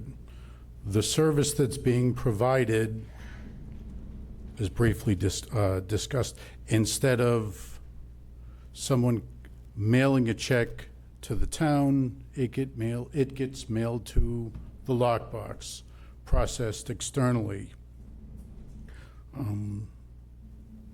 The savings is the person going through and doing that. One of the things that I have found in the analysis of this is that we've already gone through sort of that first exercise. All of the online payments are about 3.7 million. So we'll have that fewer amount not going to a lockbox. So it's already been saved, I guess, is my best way of summarizing it. Another town clerk, again, not a ton of money, but $10,000 already being taken out and done separately. Check free, which is an oxymoron. You type information in and the check gets sent by a third-party vendor to the town of Dudley. This is traditionally something that a lockbox will handle. The town of Dudley, believe it or not, is a vendor already for 3 of the systems, and last year, $498,000 worth of what would have been a lockbox has already come in. To that point, if we go through and extend this out, we have a range of approximately $6,000 up to $7,000 to get what they assume is going to be the basics taken care of. They don't do cash, and they don't do any of the treasurer's deposits. So it's not a one-for-one correlation. It doesn't eliminate the treasurer collector's office having to go to the bank. It eliminates those mail-in payments that in previous budget cycles or efficiency cycles have been reduced. It is sort of the basic service I was quoted was $500. One of the offsets for this is to use a compensating balance where the promise of the town of Dudley, who has modest reserves to say the least, you would keep X amount on file and you would get X for a rate in consideration for the services provided. It's a big ask to park $1 million someplace if we don't have it. The town of Dudley's budget is rather modest, with approximately 1.5 million of it coming in the last 4 or 5 months of the year. Something I'd be happy to look into, but I think going back to the previous meeting, or perhaps the meeting before that, the part-timer that had been in the office was the trade-off. Instead of having a third party perform these services, you would have someone on a regular basis doing such things. So I think we're sort of at the bare minimum when it comes to being addressing the mail. And again, in conversation, postage rates are going up and you're mailing a check to a third party. And I think everybody knows that we're looking to do more things electronically and write fewer checks. So that's sort of the position I'm at. I'm happy to go through and make this work. It's an efficiency, but a modest one, of course. Ms. Cunningham, what's the annual estimated savings for going to the lockbox method? The expenditure is going to be about, like I said, we're about $6,000 or $7,000, and the line item for the part-timer is just that amount, so it's almost an offset. So 0 savings. 0 savings.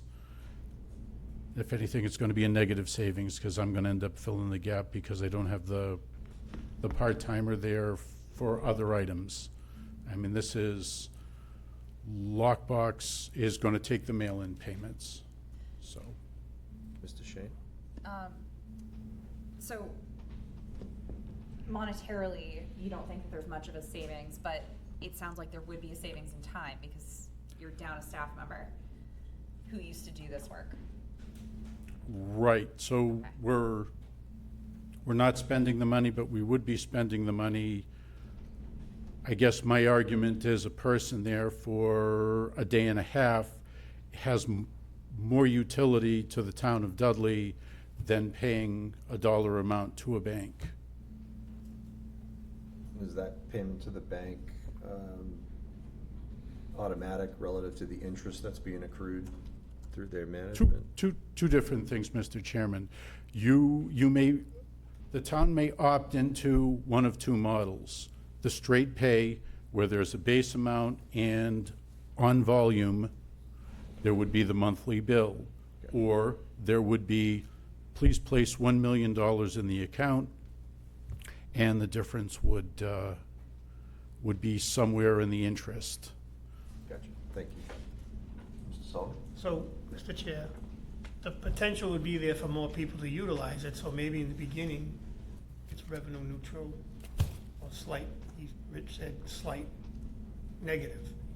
But as more and more people maybe get aware of it, or they use the system, use the service, there's a chance that it would be more beneficial financially and efficiency-wise for the town. Is that a correct assumption, or is that you making a leap of faith? I think there's a leap of faith in there, but I agree with the sentiment. I think, as we're sitting here looking at maximizing efficiencies and considering a reduction in, touching cash and touching checks, the online payments are fantastic. Having a third party manage the paper does make sense. I think a lot of folks would take advantage of that as opposed to driving over, parking in the back parking lot, strutting in and then strutting out. Right. That's how I agree with you. That's how I see it. I think as more and more people are aware of that benefit or that option, you might see that. And again, I'm sure the argument is not everybody is the techno savvy that can do the electronic, but as more and more, as the demographics change, more and more people are gonna be like, checkbook, wrong. I'll pay my bills while we're in a meeting, Mr. Chairman, if I could add one item as a side note, and I believe the board in a previous iteration had discussed this. If you go onto the Unipay website, there is a credit card processing fee. There is a 50-cent fee for processing things with a checking account. Not necessarily a check, but a pay-by-check. User-initiated ACH, the technical version of it. If we wanted to incentivize people, we have the ability to be billed and pick up the 50 cents that Unipay would use for the processing. So that, the argument at one point, you had a 40-something cent forever stamp. Price of the check, price of the envelope, and time, as opposed to at no cost to you, you type it in with confidence, at least online safety-wise, that everything gets taken care of, again, at no cost to you. The good part about Unibank, and I'll smile because I was actually the first person when Denise Soshak had set it up. Rich, test this out, was the phrase, and I did. And I've been using it ever since. It is great in that only the correct amount gets paid. So no transposition of numbers, no, it is good. It's taking the guesswork out of everything. And on another note, you hit the year-end summary and it says, these are my 4 excise bills, this is what I paid in water and sewer, this is what I paid in real estate, as opposed to, you know, having to come here and get a printout or something like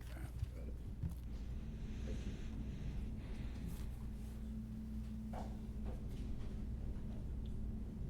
Additional discussion for the lockbox option? That was a mouthful.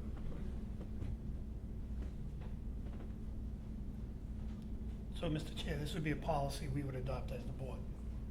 Yes. Moving the town forward to the digital age. Yes. Are we voting on that tonight, or are we just getting updates? What's the board's pleasure?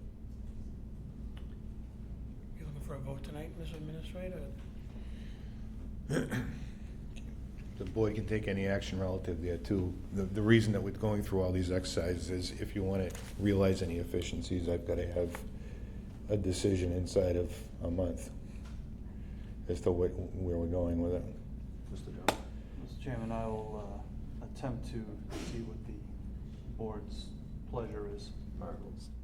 I'd like to make a motion to move forward with the lockbox option for bill processing, treasurer collector.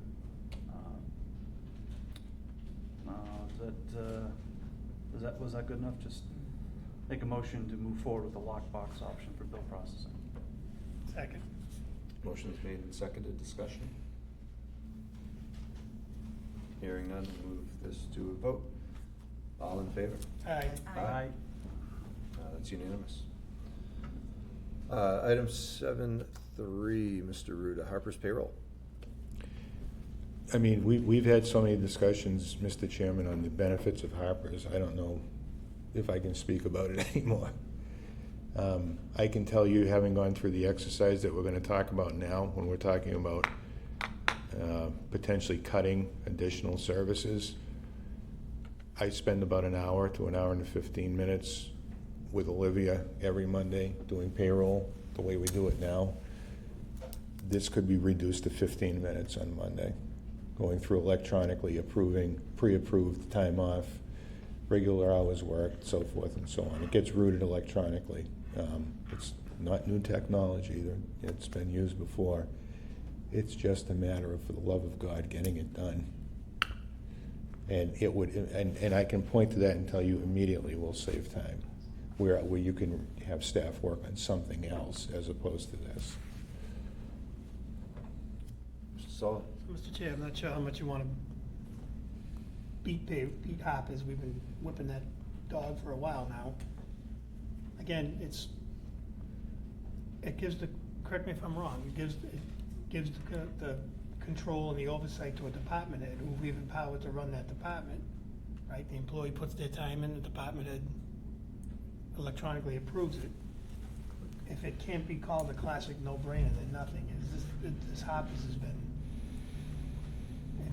I don't care, it's been insanity that we're not running it. I like to know how much we paid for Hoppers in the last 6 or 7 years. We're not even utilizing it, because it's not free, right? Madam Chair, you were with Boris, several, I know you called Dudley a couple times. I mean, this is insanity that way. So, I mean, there are pennies to each payroll that's run, to each paycheck that's cut. It's nothing in comparison. If anybody wants to see this, be here on Monday and see how this flows through Right, and every it's more Monday. about the time savings, Right. which we don't usually think about saving time as saving money, but the adage is time is money for a reason. So, yeah. I think it worded differently. We're paying for it. It's a benefit. It would save time to do other things that we have less people to do currently. It's an efficiency. So it sounds like we need good project management, accountability, ownership, and leadership. and we have the executive board, so if that's within our purview, we lead it.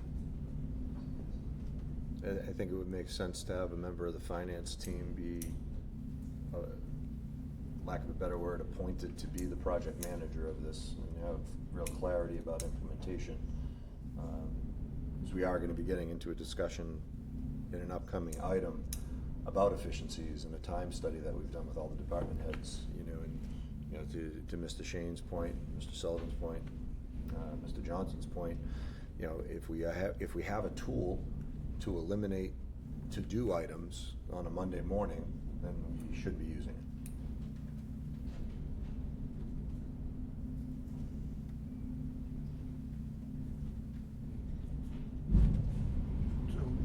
So I think entertaining a motion to appoint a project manager. Well, can I, before we take that motion, can we Yeah, ask the administrator, since it's his report, how he'd like that motion read or formatted? Can I ask a question before we do? So keeping in mind that one of the things that we're going to discuss is that workload survey. Who fits it in? Do you know what I mean? Like, it's hard to take a motion without knowing who has the bandwidth to cover it. That's what I'm saying, how would he want it read? How does he want it formatted? So I don't know if this is something we maybe should take a motion on right now, or if it's something we could take a motion on after we've, I don't know. But that would be my concern, right? I know that we're doing, or making miracles happen with like gum and duct tape, so. Why don't we assign, what my suggestion would be to send it to the finance team to decide internally who's going to implement it, report back in 2 weeks, but it's a non-optional thing at this point. It's an investment in somebody's time. Harper's does the lion's share of the work if they're provided with the right information to do the work with, and we roll it out. We're right there on the cusp. And the return on that small investment in time and money is a lot for all the departments involved in it. Mr. Cavanaugh? Mr. Chairman, did the Board of Selectmen take a vote in March of '25 to take over this? Yes, former, yes. And, okay. So why wouldn't that vote stand? And it should have been moved forward already, other than whatever, I haven't been part of any of this moving forward. So we're having another vote tonight. I say this because I have an ADP representative coming in on Wednesday to speak with. Again, this appointment was made probably 30 days ago. I had an opportunity to speak at length with someone who is a competitor of Harper's. There's been discussion that maybe Harper's might not be the only choice. So that's the reason I've come up here and I'm asking about such things. Good question. Are there any ADP is their competition. No, I understand that. So- Relative to Harper's implementation, are there any technical hangups that are occurring that are preventing us from getting it implemented right now?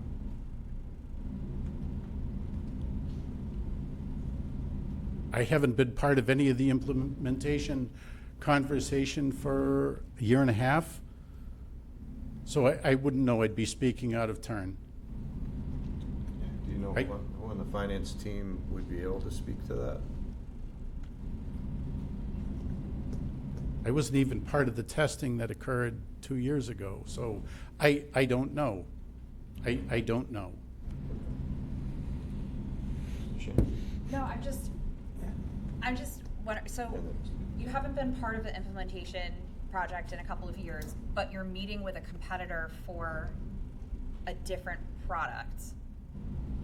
Isn't that something you should, I mean, I'm just thinking if we're going to set up a new contract for a new service, For Harper's. for Harper's, I For mean, really anyone. when it comes down to it, for any of the software that we're using that's going to impact everyone in the town hall,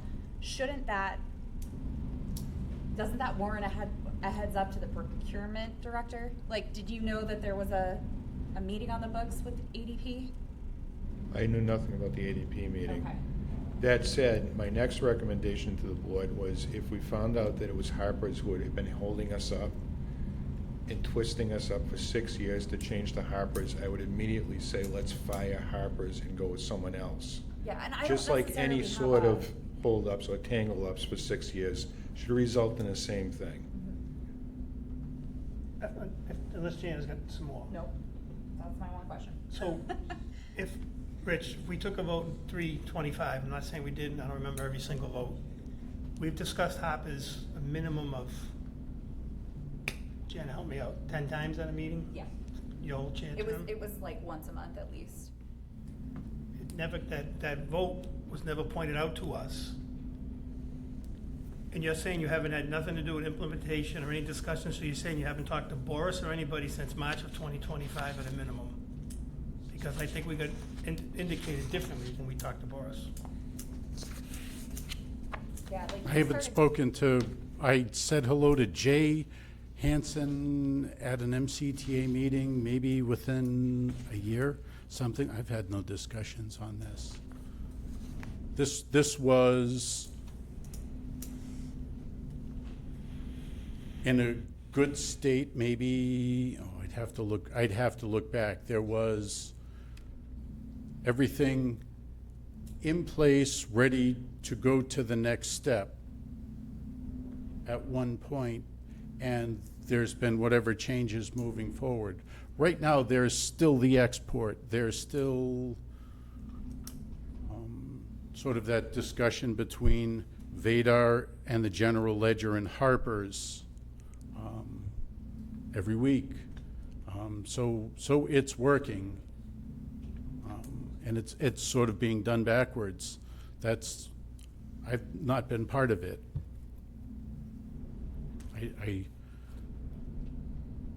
I'm here at the meeting, trying to make the solution, but I wasn't part of it. Mr. Johnson?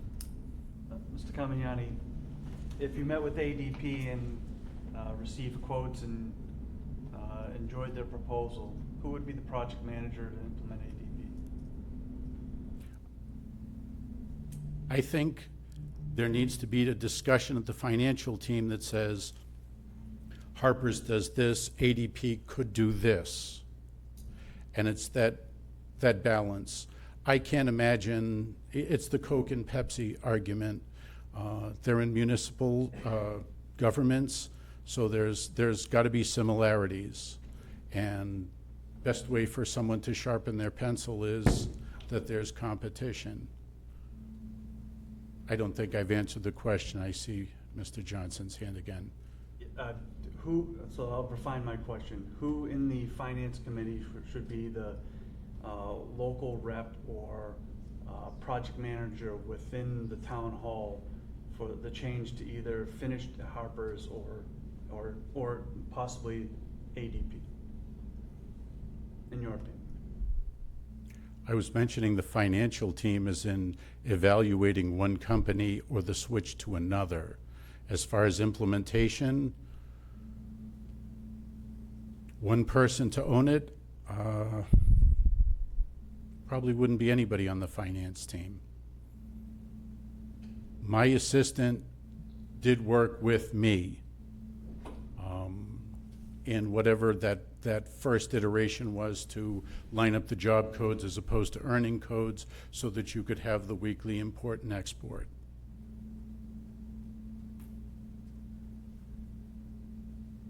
So, Mr. Chair, I'm just struggling with the finance teams meet weekly. Yep. Made up of administrator, treasurer collector, correct me if I'm wrong, assessor, accountant. Olivia sits in, I'm sure, in some of them, if not all. And nobody on the finance team, or maybe Rich brought it up, no one's discussed that the treasurer hasn't had a chance to either participate or hasn't, and he's the CFO of the town.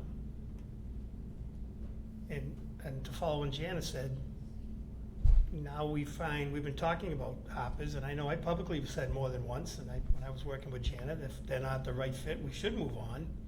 Now we find out as we're trying to finish, if we're that close to hopper, as people have indicated, that we would be meeting with a competitor to, devil's advocate, potentially start all over again, and we're gonna wait 5-6 years to get ADP or whoever we choose. Mr. Chairman, if I could, clearly there's a choice. Harper's sort of backing up a step for an assessment to move forward to implementation. Or there would be a single implementation going into ADP, no steps or gradations. It would be whatever their similar product would be. So, I'm not. Similar amounts of effort, at least in my mind, would be required to do either one. And to start from a blank piece of paper to, shouldn't say specifically that, but the idea that you would go to a new company with everything pretty much set up so that the first flick of the switch would be your test to bring you to where Harper's, the ideal position of Harper's should be. So is it a Harper's issue, or is it a technical issue on the municipal side that's preventing us from getting this implemented? It's been 6 years, that's just my question. Again, this was ready to hand off 2 years ago, 3 years ago, ready to go. And there was no mention of a project lead, there's no mention of anything. There's no obstinacy coming from the treasurer collector's office. I've spent too much time going through and fixing things for it. I guess that's my question. If this was ready 2 or 3 years ago, predating March of 2025, who was running that 2 to 3 years ago to hand it off and didn't? I didn't do any of the testing. I made sure that our end worked. What was coming out of the Vadar module out of Harper's matched the Vadar module so it could tie to a budget so that you could have your weekly and monthly reports. So, Mr. Chair, I'm confused, because Rich just said ADP would come in, it'd be a flip of a switch to implement what ADP. So there'd be no problem with job codes or anything. If that's the case, why is not Harper's a flip of a switch? That's a real question. Again, I haven't been in discussion with Jay or Boris or any of the implementation people. You talked to more than I did. I did. So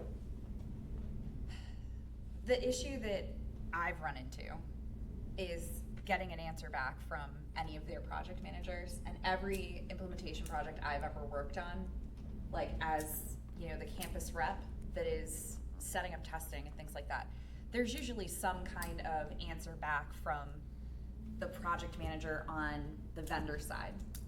And there's none of that.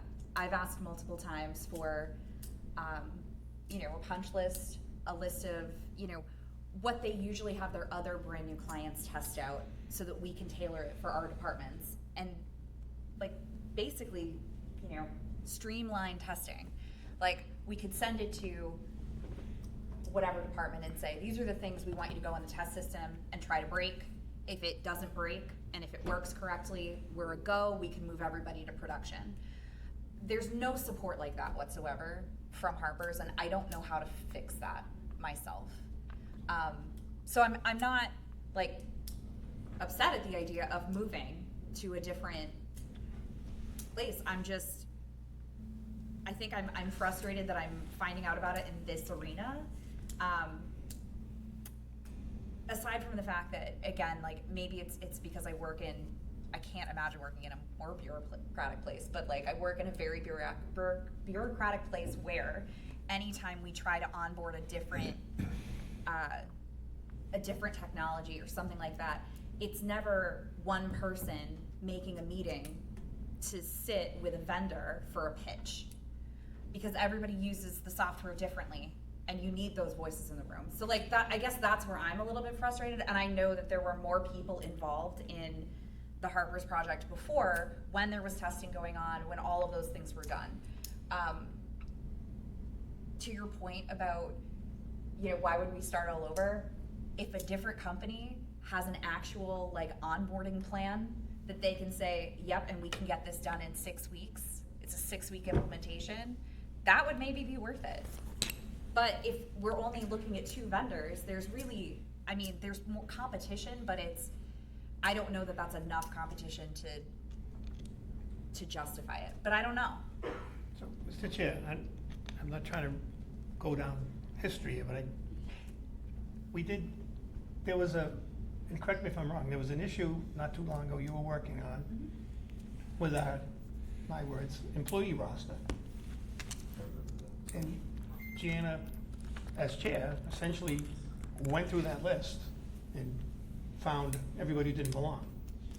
Well, with a little, With a little help. Yeah. Correct, but, well, I know when I looked at it, there was, God rest his soul, Mr. Joseph was still listed. And there was dialogue returned from Harper about the next step. So I guess my question would be, who was responsible on our end? We're getting ready, we're at the cusp, I'm hearing all these things now, like you said, in this arena. Who was responsible at that point, that we got to that point that correct me, how many names was there? I want to say like 40, but that sounds kind of high. No, I mean, it was. There was a considerable number, because it wasn't just people who were deceased. It was No, people I'm saying, who but for example, he was on that fall list. off the rolls, yeah. But was still listed. And that was fixed. Like, we sent it over to the treasurer's office and treasurer collector, and that was corrected. The problem was we were supposed to let Boris know that it was corrected, and I never heard anything back after we let him know it was corrected. So I'm having like online dating flashbacks of being ghosted, and it's not great when it's someone you're paying money to. I'm sorry, I know that's not super professional to say, but it's true. Just 1 sec, Mr. Johnson. So the only thing that makes sense to me is we have to have an employee that's on the payroll with the skills and knowledge necessary to be the program manager on site here to make the program manager at Harper's life beneficial for getting this project done. So that's the only thing that makes sense to me. And you know, vote last March, we might have taken it on and with good intentions.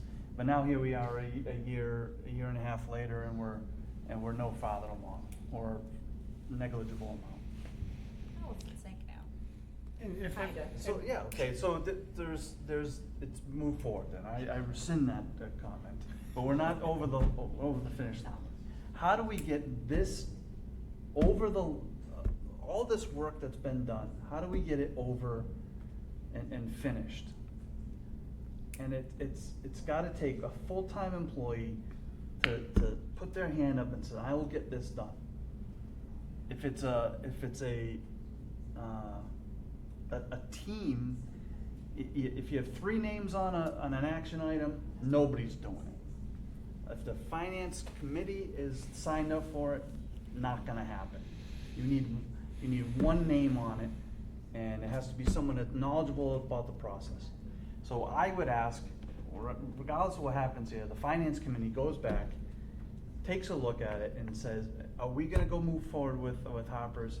If so, 1 hand puts their hand up to move it along, or the team decides to scrap it and go get other quotes. That's the only thing that makes sense. Mr. Sullivan? so I have a question, and it's probably gonna put people on the spot and maybe make them a little uncomfortable, but they're full-time employees of the town of Dudley, right? We have department heads here who Hopper would impact, and I know they worked with, at one point, Hopper. We have full-time finance team members here that obviously sat in on finance meetings where Hopper's, I'm assuming, was discussed more than once in the last, call it 18 months. I would like to ask on the, with your blessing, on the implementation side, the department heads that we have here now, that I believe one of them for sure, I don't want to put him on the spot, but based out of this building, I think at one point was ready to go with his people. I could be wrong. If we want to try to get to the root of the problem, because what's going to say we won't have the same issue at ADP if we can't ask our people an honest and fair assessment of what we're hearing tonight is either true, or if they have a feeling one way or the other. Hoppers is right there, to flip the switch at ADP. Can we flip the switch Hoppers? Or the finance team who's here, who probably participated in a lot of meetings, was Hoppers discussed? Was it roadblocked? Was anybody excluded that was not at a meeting, wasn't brought up to speed? Because if we don't get to the root cause of the problem of Hoppers, would it be, and it's gonna come out the wrong way, would it be fair to assume we'd have root cause problems with ADP? So again, maybe nobody wants to get up and speak, it's kind of uncomfortable, or they get up and they say, yeah, that's what happened, it's, the ball's been dropped, and it's, you've been hit along, Mr. Sullivan, it's your fault, you didn't pick up Hoppers. I'll say, okay, my fault. I'm using that as an example. So that, if you would indulge, if you want, you don't have to, if they want, again, it's uncomfortable unless we have an answer. Either the finance team or, like I said, department heads were working with Hoppers.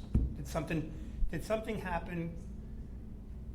Gianna had the list of employees, I'll use that as an example. Did something happen with the department head? Like, did they have an issue when they tried to align their staff with what maybe we were trying to accomplish with Hoppers? Does that make sense? Am I making? Yeah, it's a I fair know question. I'm rambling a little bit, but. No, it's a fair question. The question is from, a member of the finance team or department heads who are present, if anybody's able to address, concerns or, elements of the implementation process, that they ran across, either problems or they tested it and it was ready to go. Chief? Sorry, Chief, That's right. I know we talked about it. So I think one of the problems I ran into is that the communication with Boris was that everything that was wrong, I had to go through him to fix it. So if it was a rate change, I had to go through him. If there was a name change, I had to go through him. And like you said, trying to get an answer from him took a while. We did do like 3 test runs at one point, and then it kind of dissipated. But we did manage to get most of the problems out. But again, the problem was that anytime there was a change in payroll, whether it was a rate, whether it was step going up, I had to reach out to Boris to change that. One of my biggest complaints was that right now, July 1, when we do our payroll, I go into the computer and I change everybody's rates because everybody goes up because of their wages going up contractually. I wasn't able to do that on Harper's. So that was one of my biggest roadblocks, that anytime I ran into that, right now I'm given the authority to do payroll, but I wasn't able to do that on Harper's. And Boris, I had to go through Boris to do that. And like I said, every time I exchanged emails, there would be about 2-3 weeks in response from him, and it just got frustrating to a point where everything lapsed and everything fell apart. So can I ask the chief a question? Yeah. So chief, was your correct me if I use the wrong terminology, was your access of being blocked, and I understand, I know we talked, you have overtime rate, detail rate, all kinds of different coding for salary and pay. Were you blocked because Boris wouldn't grant you access, or were you blocked because Harper's at our level, there was nobody that could have like a, what's the word I'm thinking of, domain or whatever, you know what I mean? Administrator. There was nobody here. That I'm not sure who had the authority to give me the administrative rights, but that was one of my complaints, that that I should be given the administrative rights to change those rates to make sure that's accurate. We ask him, can we ask John, because he was dealing, we asked the administrator, was, to the best of your knowledge, is that a Harper issue that was blocking us, or was the Chiefs blocked on the town side? Harper's will give privileges, rights, administrative rights, to the extent that the town defines those rights to Harper's. In other words, they could give administrative privileges to anyone that the town authorizes to have those.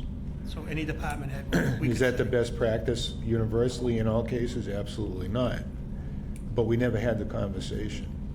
So, I mean, rather than to put department heads on the spot, I think we're going down the right path. I think we need to start off with the finance. I think Mr. Johnson made a good recommendation with the finance team. You absolutely have to have buy-in from the town accountant. You definitely need buy-in from the town treasurer's office, because he controls the entire process. You need buy-in from me. I'm going to tell you publicly, you got buy-in from me. There's no question about it. It needs to happen. I'm sure you're going to have buy-in from Sarah. If we can set a deadline and get buy-in from Rich and say, let's look at ADP, let's look at Harper's, let's look at other alternatives. And by this date, not 9 years from now, maybe like 2 weeks, 3 weeks from now, come back with a universal recommendation discussed at the finance team level to give to the Board of Selectmen to act upon. Period. Quick follow-up on that, Mr. Chair. If we're going to entertain ADP, Rich, I'll just use that because that's Rich said he's got coming up. Shouldn't that ADP person be making a presentation to the entire finance team, or as much as applicable? So, say we're the finance team, accountant, treasurer. I got a question. I'm the accountant. I got a question. And give department heads that option too. That may have, I just. Again, you said it great. It was in this arena to find that out. I mean, he said he didn't know. How could we do that? And then a month from now, or 2 weeks, get it. Oh, we should go to ADP because they came in last week. Oh, first I heard of it. I didn't know. Nobody told us. Oh, that's my recommendation. If we follow Mr. Johnson's suggestion, go through the finance team. That presentation should be made to the people, in my opinion, that are going to utilize it. That affects the most, that can probably say, hey, this might work instead of that. Oh yeah, we can do that. Or this might work. Oh, we can't do that. Instead of you being chair, because I'm gonna stop pointing my finger at you. Have you talked to Boris yet? You know what I mean? I think from a procurement perspective, when we sit down and look at potential vendors to come in, that conversation needs to be a team conversation. So all the perspectives are around, right? To ensure that the nuts and bolts for each department are met, or at least they understand the limitations and the benefits to the program, without a doubt. Sorry, Chief. If I can just add, if we go to a different vendor, if I can be included just to ask questions, because our payroll is probably the most complex out of the whole town, so there would be questions that I would probably have a list for potential vendors. That's my suggestion. Include him, include the fire and EMS, include highway. And we've done that. We did that when we tried this with Right. Harper's, everybody had buy-in, all the departments were involved in the process. It just got derailed after it got to the point where we were getting ready for the next steps.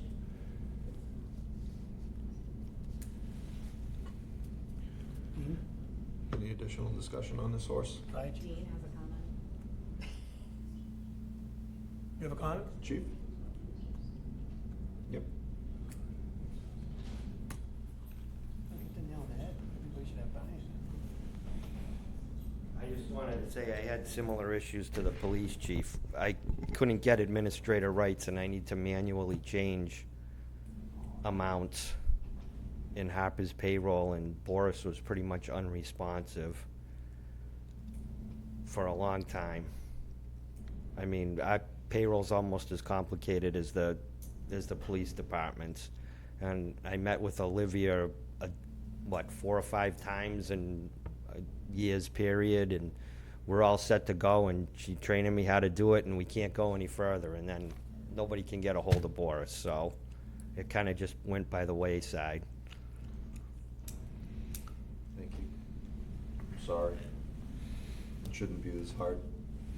It really shouldn't. So, if we're, Do we have a motion for action to take on this? well, not yet. If we're gonna go down that road of ADP, for example, and if there's, people have indicated there's other people out there, he is the procurement officer, he should have oversight or be looped in on whoever else we're gonna bring in. I mean, if we're gonna bring in ADP, because we're thinking about kicking Harpers to the curb, maybe PDA is better than ADP, you know what I'm saying? See what other towns do. I'm sure they all run Harpers, but most of them. Mr. Johnson? If the finance committee has agreed to move forward with Harper's, they have to finish the job. If they decide that it's no longer the case, then they have to come and make that recommendation. And then, Yeah. and then it goes through, the software is one of the most difficult things to source out. It's because of all the data security, all the cyber requirements, never mind infrastructure. So my ask is to come back with one voice and a project manager on whatever you decide to do, and finish it. And if you don't get anywhere with Boris, then if you can't go up the chain on him, then it looks like you have to move on. So, We'll put it on the next agenda if that's all right, Mr. Chair. so empower them to meet and come back with a report. And Treasurer's indicated he's got a meeting Wednesday with ADP. Do we ask him to loop the procurement officer in, at a minimum at that level? I'd argue we have to follow the policies of of procurement. If there's already a policy on the book, we should be following that policy. Okay. So someone should go find that policy. I was gonna say, so what does that mean? So I think if we direct, TA Ruda to, work with the treasurer collector and the finance team to identify the course of action, and then if the idea is to move forward with a procurement of a different vendor, we follow the policies that are in place and make it happen. Okay. Make sure we And at include, the same time, breathe on Boris a little bit. and make sure we include the department heads for Yep. any recommendations and or suggestions they have. So then we'd be looking for a recommendation at the 27th, at the meeting on the 27th. That's 2 weeks. Well, we kick the can, the further it goes down the road. Even if they come in and say, geez, we didn't solve the problem At yet. least an update on the 27th. Thank you, Okay. Mr. Chairman. That works. Rich? Pardon me for saying this, but we have a finance team meeting tomorrow and a meeting on Wednesday with ADP at a time mid-morning. It escapes me, but it's digital somewhere, so an hour before it'll go off. Does it make any sense to push that meeting out to a time where the engagement would be there for public safety? I'm sure there's a few other people who have a concern on this. Or postpone it indefinitely until Harper's implementation has shown itself to be viable within 30 days or whatever the amount of time is. It's sort of, there's two different conversations going on. Yeah. I'm happy to postpone. I'm happy to thank the ADP agent for their offer, and we'll revisit another time. Yeah, I think if the finance team does meet tomorrow, has this discussion relative to Harper's, comes to consensus on a recommendation to move either with full implementation of Harper's, identify a point person to connect with Boris, to start breathing on him a little bit to get this ball rolling, and at the same time discuss, is Harper's a solution to this problem? Not having met with ADP, though. Correct. Not to be, Procurement process, we really, I mean, I'm assuming that there's an RFP that we'd have to go through before we really start talking to vendors about what they can do for us. Okay, Mr. Johnson. Through the chair, I think the worst thing we can do is not have the finance committee go back and decide what their recommended next steps are. What would sound like insanity is take 6 years of Harper's stop and goes, throw it away, and then manage the ADP transfer the same way. And the only difference being that the company's different, because we're not different.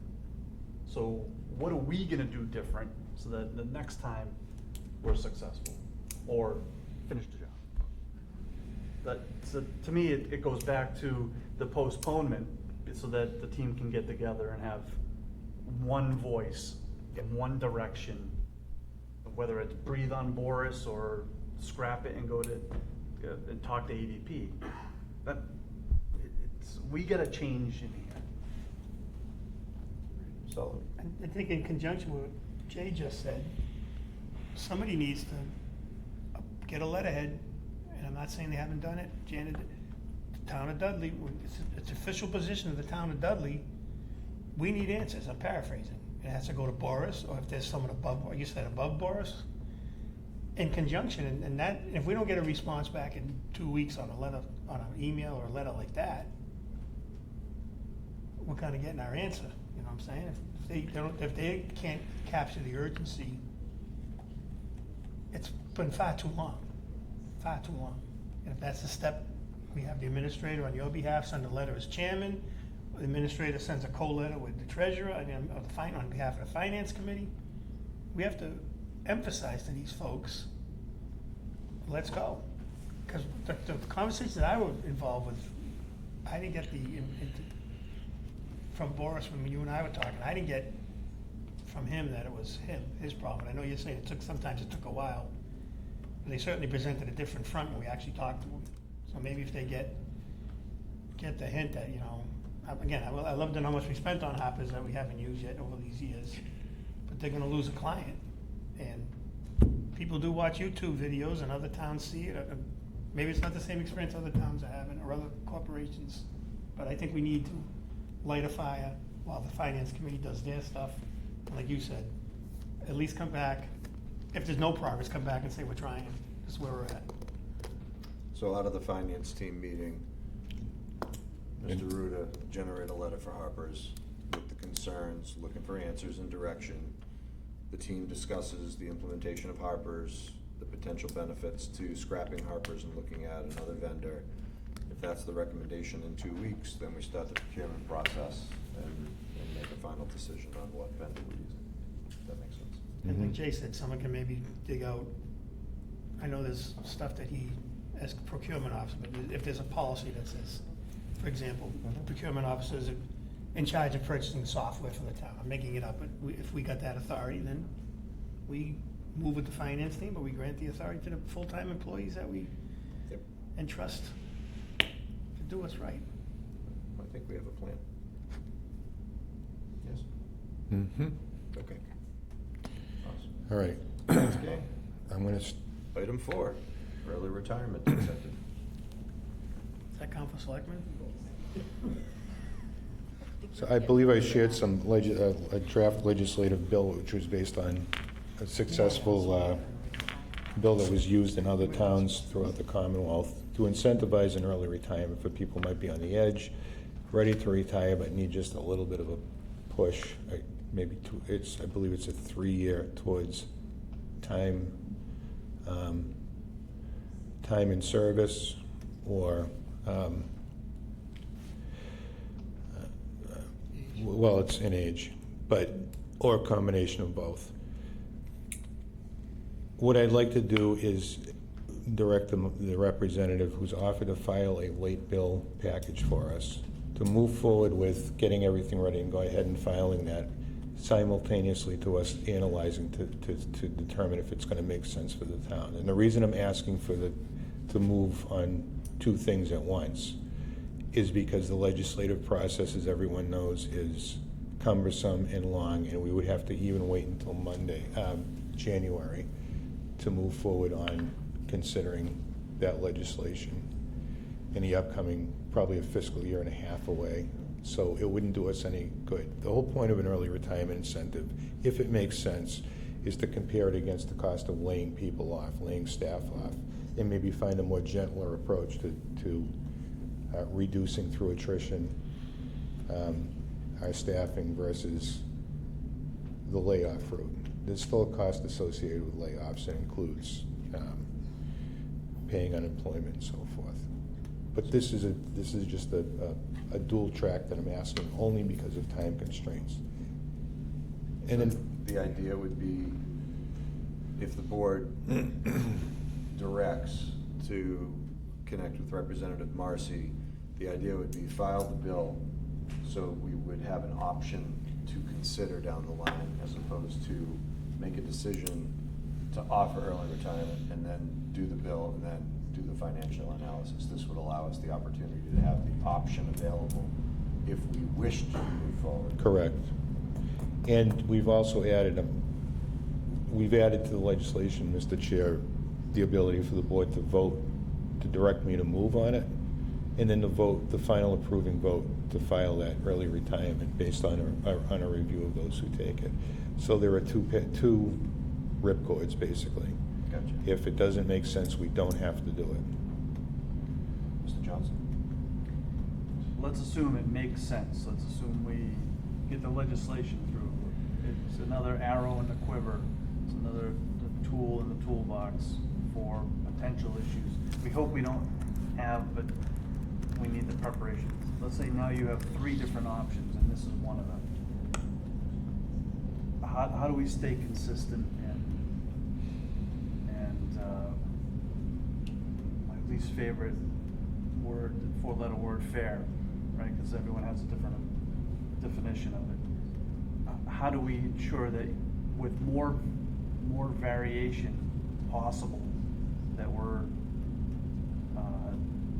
shown to be consistent and fair in those decisions?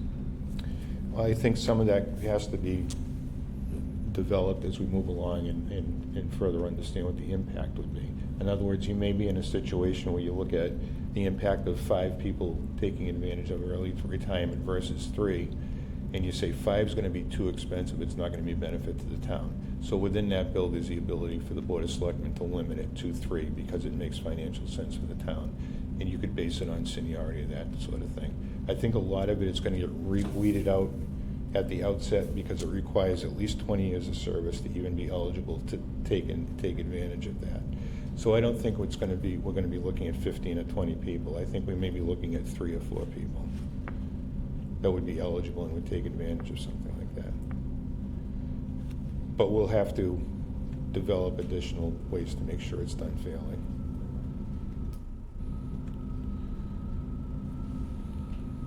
So, Mr. Chair, if I heard correctly, the combination is 3. Age and service. You could add like a year to your age if you needed a year. Or a combination of both. But no, it's not like you can't retire like 39 with 20 years and if you started at 19. I want people at home to understand that we're not MBTA and not walking out of here fully vested at 49 years old. you have to be fully, the 3-year variant would make you eligible in the age that you would normally be eligible to retire. It's for people who are right on the edge It's not, and close. yeah, it's not everybody. Like I said, that example I used, not for a 19-year-old that worked 20 years. Oh, I got 20 years in, plus 3, I'm gone at 42. Just because I know people are gonna say, oh, you're parachuting the whole town. So I'm just asking the Board of Selectmen to vote to give me the amen to ask the representative to move forward with that. And binding us to nothing else, committing us to nothing else until we have the numbers in front of us. So we just would have an option to act down the line if we chose to say, yes, let's offer the early retirement incentive. Correct. The bill allows us to. Based on what we deliberate need and to have do a- to make sure it makes sense for the town. But he can always pull the bill if we ask him to, right? We doesn't even need to pull it. The way it's written, the Board of Selectmen can just say no. We void the action. It's not, you can Okay. vote no for me to move forward with it, or take no vote on it. It just gives us the authority to move Right. forward. This is only for time considerations right now. Okay. Mr. Chair. Yes. I'd like to make a motion to direct the town administrator to request a late bill filing for an early retirement incentive through the state legislator, and to work with State Representative John Marcy for the local option. Second. Motion's made and seconded. Discussion. Hearing none, put it to a vote. All in favor? Aye. Nay. 4 to 1. Item 5, recycling center. I'm going to start fast tracking a little bit here, Mr. Chairman. We've spoken about the recycling center being out of contract right now. There's been a little bit of talk about why they're only selling 6-month stickers. It's because we need to rebid the current contract and maybe look at a few other additional models that might be better for the people who use it and a better cost savings for the town. So we need to rebid it. We're out of contract. There's nothing more to it than that. We can't operate without a contract for recycling and waste and disposal. So that's why we're selling the 6-month permits as opposed to a full year. Of course, when we get the bids together, we've given ourselves a little time. We'll have something new in place. Those bids will be posted. Everybody can read them for themselves if they so desire. We'll have a few alternatives. We've discussed this at the finance team level, and it all makes sense. So that is a cost savings, hopefully, or it at least controls that cost from spiking because we're out of contract. So I think it at least reduces our risk by going back out to bid, and we should be doing it anyways. And so that's what's behind it. It doesn't really require much of a vote if everybody's in a universal agreement. Any questions for Mr. Ruda? So he'll bring the options forward at a later meeting. Yeah, we absolutely will. And we'll have something in place for January 1st. So, Mr. Chair, do you want, if individual members have an idea, you want them to bounce it off John, leading up to his recommendations? Because we come that night, he'd say he has 3, and you say, oh, I thought of another one. He said, oh, I can look at that. If you give him ideas, he can incorporate it, or he can tell you why it may not work. I'm happy to let the board take a look at the 3 bid options before we publish them. Give you the opportunity to read them, and if you don't like something, we can talk about it. That's what I'm saying. If you have a That's different vein, you might say, hey, I will try to think about this. Just reach out. What's your timeline on posting the bid? Pretty soon. Okay. So in the next couple of days, if you can get that off to the board and we say. Well, we haven't written it yet, so it might be more than a couple of days, but All right. That's why it might be good. you'll have plenty of time. Can you refresh our memory and send out the options from last time as well? Okay. Because I feel like this is a little deja vu all over again, so. If I can find them, sure. Or just email him and say, hey, I think maybe this. You can say, oh, yeah. I'll send everything out I There have. was some good options Yeah. last time. Yep. All right. Thank you. One of the things I mentioned we were taking a look at the last meeting, Mr. Chairman, was to give the board some sort of ability to measure the amount of time that's spent in each office in the town hall and what different duties and tasks. As we look towards cuts, we have to kind of know what we're cutting and what services we know are being asked to no longer perform. So we've gone through that. We've asked for spreadsheets from every office. They've provided that. We've put it on a master spreadsheet. That's available to the board.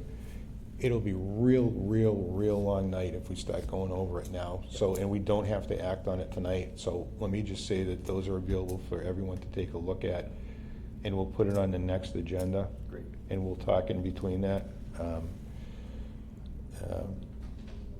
as we move towards some sort of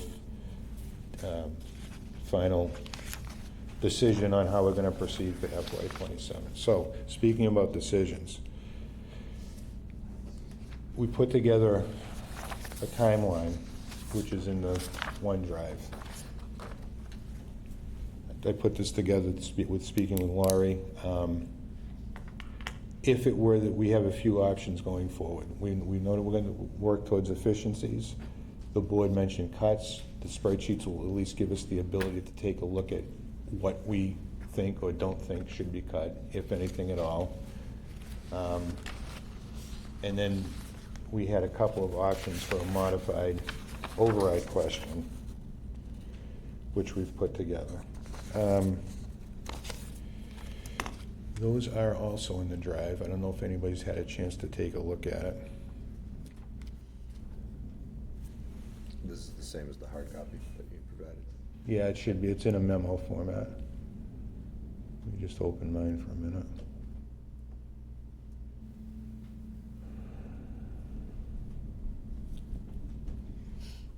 Mr. Chairman, I know we got the agenda up. Is there any way we could post, could Olivia put that up on the board for the people? Is that possible or not? What are we posting? What you're opening right now? Either the actual letter? Well, I think we gotta let people start eating away at it now if we're gonna talk about it in 2 weeks. Because we have to act on it in 2 weeks. So there are a couple options. The first option is for the board to do no additional override. Leave it as it is.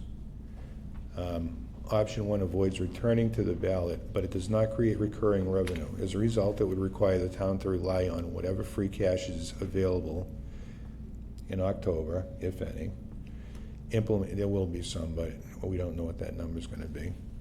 We do know it's not going to be big. Implement efficiencies where possible and make staffing and service reductions sufficient to balance FY 2027.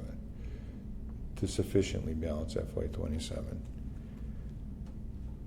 That's option 1. Option 2 takes a look at overriding a specific amount that includes the positions within public safety that may be cut, and includes the fringe amounts as part of those positions, because we know part of the thing that's driving this is increased retirement and healthcare costs. So it includes those fringe positions, and it gives people a specific opportunity to say, I want to maintain service levels as to what we had in 25 and 26, and I'm going to do so and specifically target maintaining public safety positions. The total amount of that override request, as opposed to 1.9 that we tried the first time, is only for public safety. It includes highway. It's $717,047. It includes police salaries at $79,846 with 20% Quinn calculation, which comes out to $95,815. We apply a uniform fringe that's based on the comptroller's recommendation for 26-27 of 62.57%, and that's a total of $155,766 per average patrolman salary. That total, so we total 2 police positions at $311. So if you voted to maintain those police positions, the first amount would be $311. It does a similar thing with the fire department. It contemplates 2 fire positions. It applies the fringe rate, and it comes out to $252. And the highway amount, there's no place to cut staffing at highway and keep the doors open. So it would propose to put back in those materials and equipment requests that were cut to balance the FY27 budget. So that total amount for highway would be an additional $153. So the total option amount is $717,047 for that first option. Now, it doesn't replace stabilization. We still apply 100% of stabilization. If it failed, we still need to proceed with not only the efficiencies, which I would recommend no matter what we decide to do, that we should proceed with those efficiencies. But if it failed, we would have to implement additional staff cuts. There would be no getting around it at that point, because now we'd be up against FY28. And then the third option just takes the amounts, the very specific amounts that we cut from highway, that I recommended we cut from highway to balance fire department, which was 168, police department, which was 183, for a total of 504, 735. That's a lower override amount option.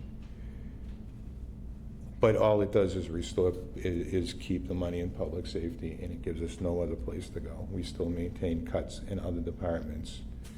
It doesn't do anything to offset the increased cost in healthcare, so we still have to cut in other departments in order to keep those healthcare costs fully funded.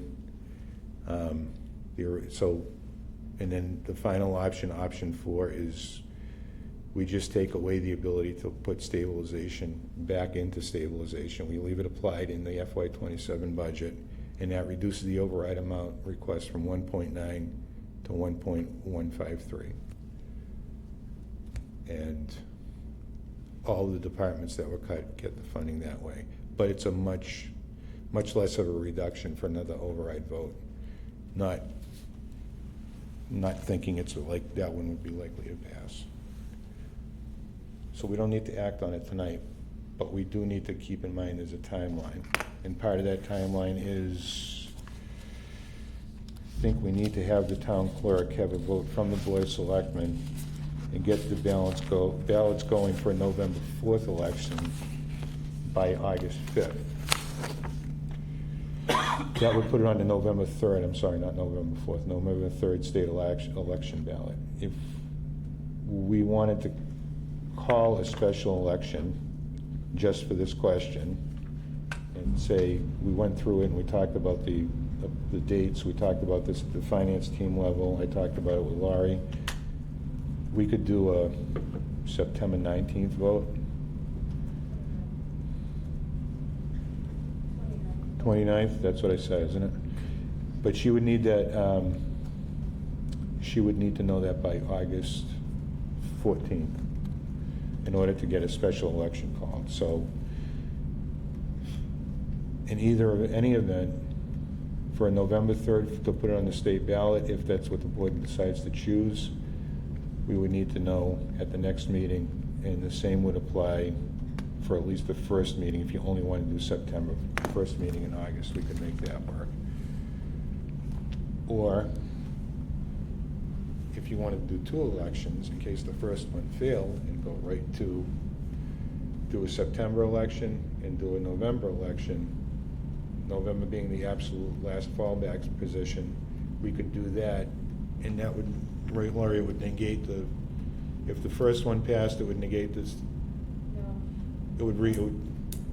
We'd have to publicize that if the first one passed, the second, you should vote against it because it would have to be applied.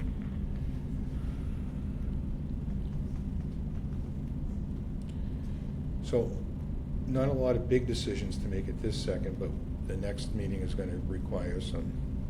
So it's do nothing, you do a reserve of a much lowered amount, which includes the fringe benefits, which is actually the real driving, part of the real driving costs that are putting us in the position where we need to look at an override.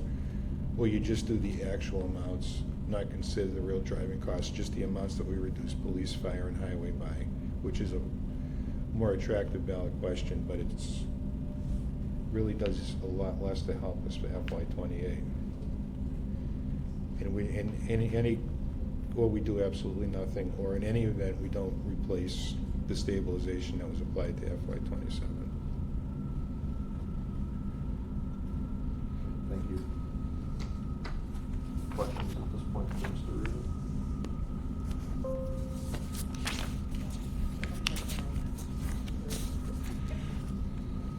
Thanks, John. Do I have any more stuff?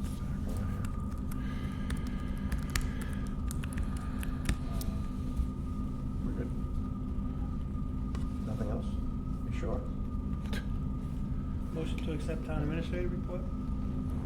Second. Motion's made and seconded to accept the TA report.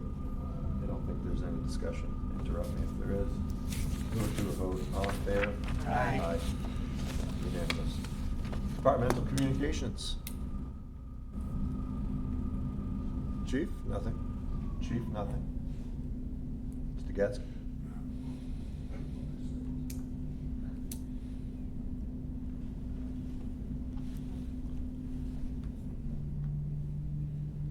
Come this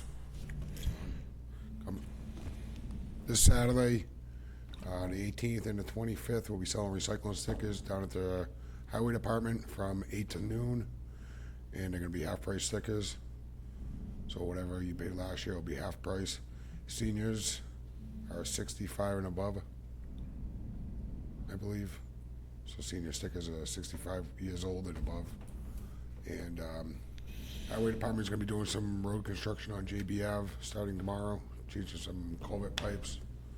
So, JB Ave, and then we're gonna be doing some work on Farley Road and Airport Road in the coming weeks. Thanks, Andrew. Thanks. Sarah, anything?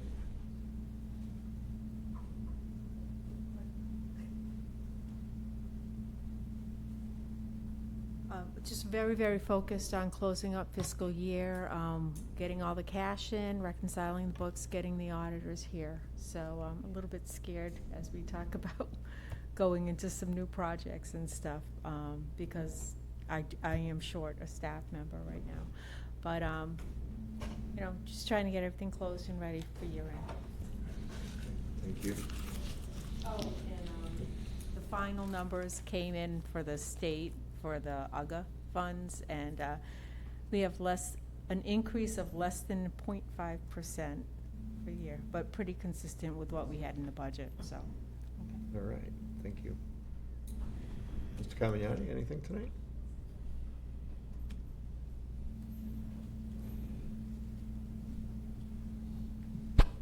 Good evening. You can now pay for the disposal of an item at the recycling center through Unipay. The Square is being phased out. So that's the third department that's being used. Good part is, we don't want to say idiot-proof, but the idea that you can go through from your house, type everything out, and then show the receipt on your phone. Yes, throwing away a microwave, $10, here's the amount. Someone there makes the little check mark, and again, we're reducing the paper, so. That's great. Could speak on other things, but it's been a productive night, so thank you. Thank you. Anyone we're missing? Oh. I'm missing my wife. Yeah, I'm missing my steak, missing my steak meal. Just a couple of announcements. If anyone has not licensed their dog yet for 2026, you're going to want to do it pretty quick. You're already up to a $50 late fee, but citations will be issued shortly, within the next 3 weeks. So in order to avoid having to pay an additional $50 on top of that, you're going to want to do that. And the other thing, I'm in the middle of doing a mailing right now. The state has mandated me to send a mailing out to everyone that has not done their 2026 census. I've made everyone inactive that has not.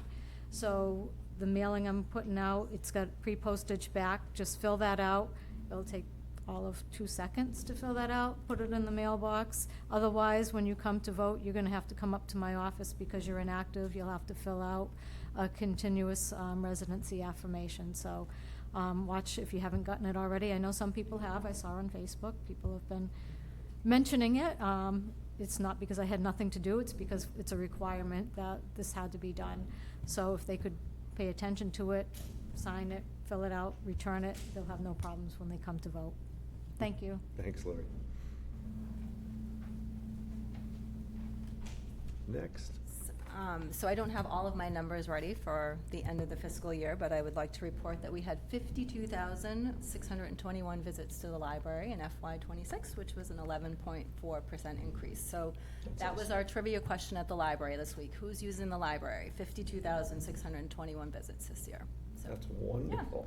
next time I come, I'll have the full stats for you, but thank you. So, Mr. Chair, before Nicole steps down, they had their little box to put your guests in, and the kids were having fun with it, and I showed her my guests. She went, oh. So I upped to 10,000, and I'm still off You 20. were woefully underestimating, Well- but that's okay. There was no playing favorites, so it's all good. So Woefully, thank that's a you. great word. I woefully underestimated the impact.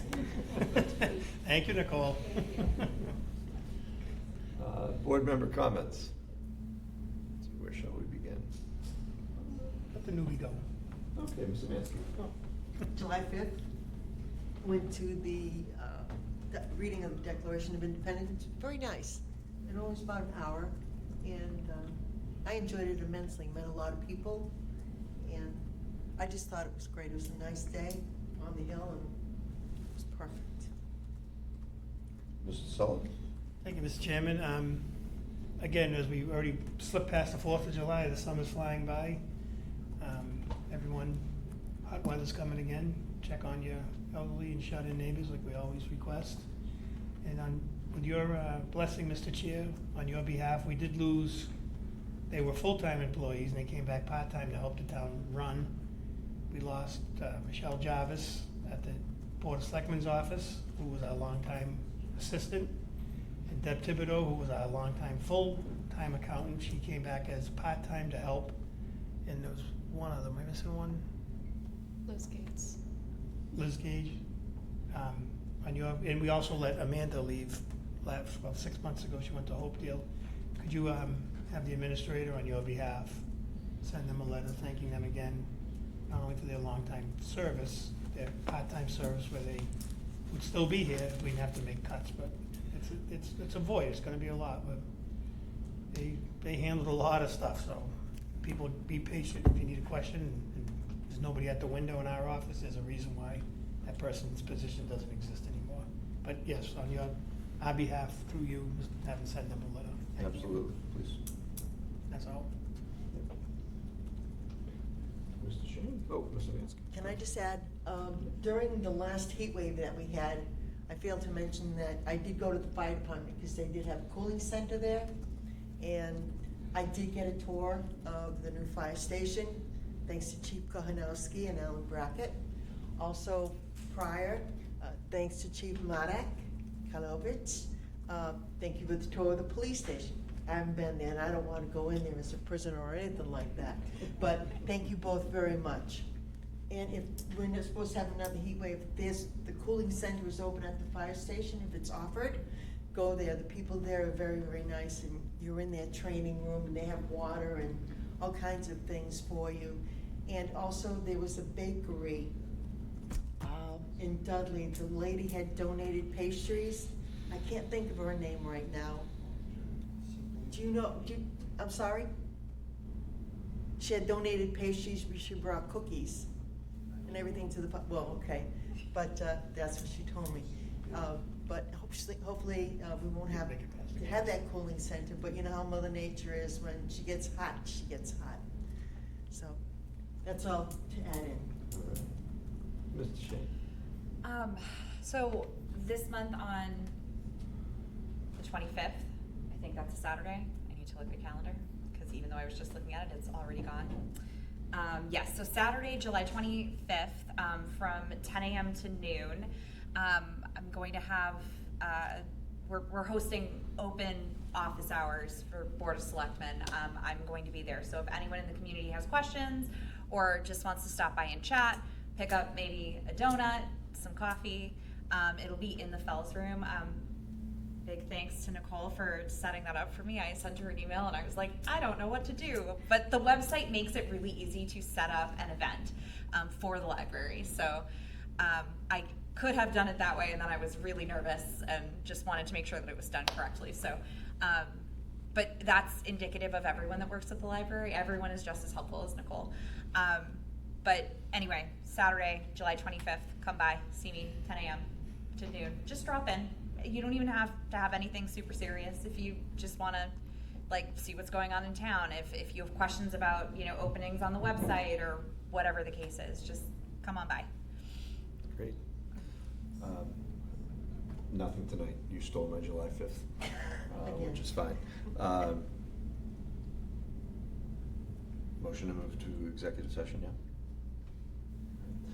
Executive session pursuant to General Law 30A 20A3 to discuss litigation strategy where a discussion in open session would have a detrimental effect on the town's litigation position and the chair so declares not to reconvene into open session. Eagle Drive, Joseph Street, Fairview Ave, PFAS contamination. Roll call vote. So moved. Yes. Second. Thank you for both the motion. Mr. Sullivan. Usually we like to move a Jana DeShane, aye. Jay Johnson, aye. Stephen Sullivan, aye. Cynthia Vansky, aye. Chris Starcheski, aye. Thanks, everybody.